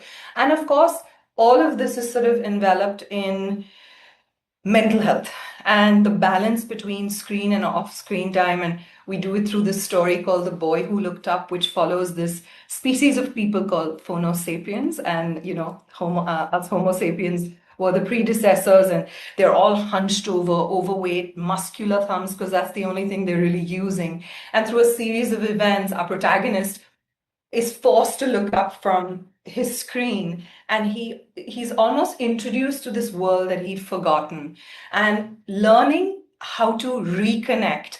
And it's not an easy process. It's not something that happens overnight, but the steps he takes to reconnect. So the hope is through Connected. The minute you tell kids, do not use your device, chances are they'll use it even more. But how do we educate them and help them navigate the online world much like we would help them navigate the real world? Yeah, I mean, if I could just add a little bit to that, I was going to talk a little bit about the science behind why this is so dangerous. So, I mean, and specifically about why you use the word, why you said kids up to the age of 16 shouldn't have it. Why is that the case, and why should adults have it? The science behind all of this is that as we are very young, we all seek, you know, attachment, and we're constantly looking to see if we're safe, if we're being accepted. Vinisha, you know, at school, you know, like when you're 10, 11, 12, you're pretty vulnerable, right? Like you don't think about it till a particular age. And that age is really when your brain starts developing in a particular way. You have your limbic system, which is looking for acceptance. And then you have your prefrontal cortex that, think about it as a nanny, and that looks after you. Now, these two develop at different times. And so you are this little person out there in this world seeking attention and seeking acceptance, and you have no one, and your brain isn't guiding you through it. And this is what social media takes advantage of. If you're looking for acceptance, social media is feeding you like an engineered illusion of acceptance or incorrect. And we know that AI is programmed to make you feel happy. And it's going to tell you whatever you want to hear. And that's the danger of it. So it's almost like the acceptance you get from friends is like eating a fruit. Fruit has sugar, but it has nutrients. The acceptance of online engineered acceptance is like eating sugar, right? It's just sweet, but it's empty. And that's the real problem. And that's why, yes, there are so many campaigns all over the world, Western Europe, Australia, not America, unfortunately, maybe hopefully one day in India, that it's to explain why we believe and we support the idea of no phones in the hands of our young ones until that sort of physical development happens. It's a scientific answer. And of course, even we are to blame. I mean, I use my phone way too much, so we can all learn to be better. Yeah, absolutely. I love the idea that's really cool, asking the kids to post, and it only accepts if there are kind comments. I think the government, you must put this to the Indian government and ask them to, provide these guardrails for our children. Vinisha, would you want to share how we do it at school? How do we manage our own balance of the digital? So in school, only 11th and 12th are allowed their phones, and I think that that's the right idea. Yeah, it's like the idea that you cannot use your phones in school, but it's just that you're allowed the phones because sometimes you have to go out like directly from school, and then there are some transport issues, and that's the only reason why we're allowed our phones. And I think that that's why like 10th and lower grades are not allowed. And I think it's a very we have prime books in our school, and I think that we have been taught to work with the AI, but use it properly instead of using it for the wrong purpose, or use it without any reason. And I think that the prime books and this rule makes sense to navigate us through this world and make sure that at least we know the proper use of AI. So pulling from that, Simran, just wanted to maybe Karishma, any one of you, that since you're working with government schools and mainly where the focus is so much about the academic results and they have to show the results and things like that, how do you bring in Seek, because it is a lot to do with an approach and a mindset, and how do the teachers, how did you make the mindset shift in teachers in the government schools especially to believe that this is an important idea? If you can help us understand that a little bit. Yeah, I will admit it wasn't easy to begin with. It is something new, and there's always resistance to change. But as we kept talking to teachers, talking to educators, understanding their issues, we learned that, of course, the teachers really loved what we did. That was like right from the start, because they're closest to their children, they understand the issues. And also, a lot of our early work was during COVID, and they were seeing children coming back from COVID very different. So there was a resonance there. How did we? But of course, you have to be relevant to the system. So we did a lot of mappings. We saw how we mapped to NEP 2020 and CF 2023. The specifically National Curriculum Framework 2023 was very important, because then we were invited by Oxford University Press to write a workbook series on well-being. So we started seeing, and I have to say, I'm super impressed with the direction that India is taking in terms of education, because there has been since 2020 a movement in the right direction. The question is then, how do you take a framework and put it into practice? The way the process we took was saying, okay, how can Rangeet is taught as a curriculum once a week for an hour, but how can it help every teacher? So a teacher in Jharkhand told us, oh, we want to start using Rangeet for different subjects. So we started thinking about how that could be done. So it's again a lot of inquiry from teachers. We began, and then teachers started saying, how can it help us to teach English or Hindi or EVS or geography? And so we did this very detailed mapping. And so now Rangeet can be used in any classroom. So for example, a teacher is teaching about pollution, and Vinisha, you know what it's like. No, you go to the Riverside School, so you don't know what it's like. I know what it was like for me. 9 in the morning, I'm being taught something, and I'm like, God, So, but imagine if your teacher starts teaching you about something with a game or a story or artwork, but relevant to a skill that's being developed, or relevant to, like we have a game which helps you to learn about pollution. So in a nutshell, we made it relevant to the core subjects. And now teachers are starting to use Rangeet not in that once a week, Anandi Shanivar or No Bag Saturday, but literally on any day, teacher can whip out their phone and start and use a Rangeet activity. And what we're really proud about, you talked about the government schools. We're now working in private schools, and some really relevant private schools in India, like JB Pettit in Bombay, Cathedral School of Bombay, Pawar Public Schools. So they're starting to see the value in adopting it as part of as part of their whole curriculum. So be relevant, and that's how you remove the obstacles. Definitely a lot of optimism. The fact that how education is taking a very different, absolutely, especially in India after so many years. I think you're absolutely right on that, and I think it's all of us together that's going to make this change, bring this change for our children. Absolutely. Finally, but I think coming down to the fact that taking for what Karishma keeps saying about human intelligence being powered, it's finally the human heart that really needs to get powered. And if all of us believe that we can make the difference, I think we will definitely. Yeah. I mean, we have an opportunity to really leapfrog here and develop like a generation of better learners, better leaders, better carers, and that's in our hands. Absolutely. And supported by great students like Vinisha, and you did so well done today. Yeah, Vinisha. You have something to say? Tell us, Vinisha. You have some advice to give us?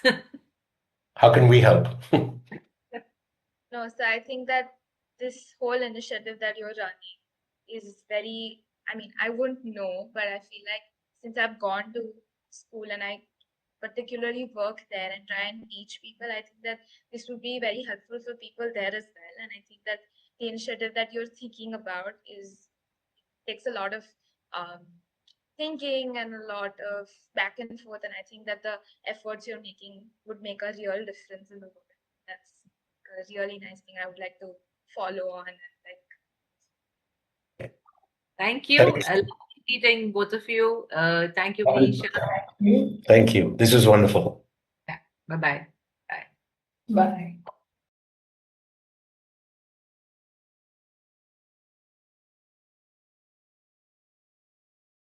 What a great closing for our Bridge the Gap 2025.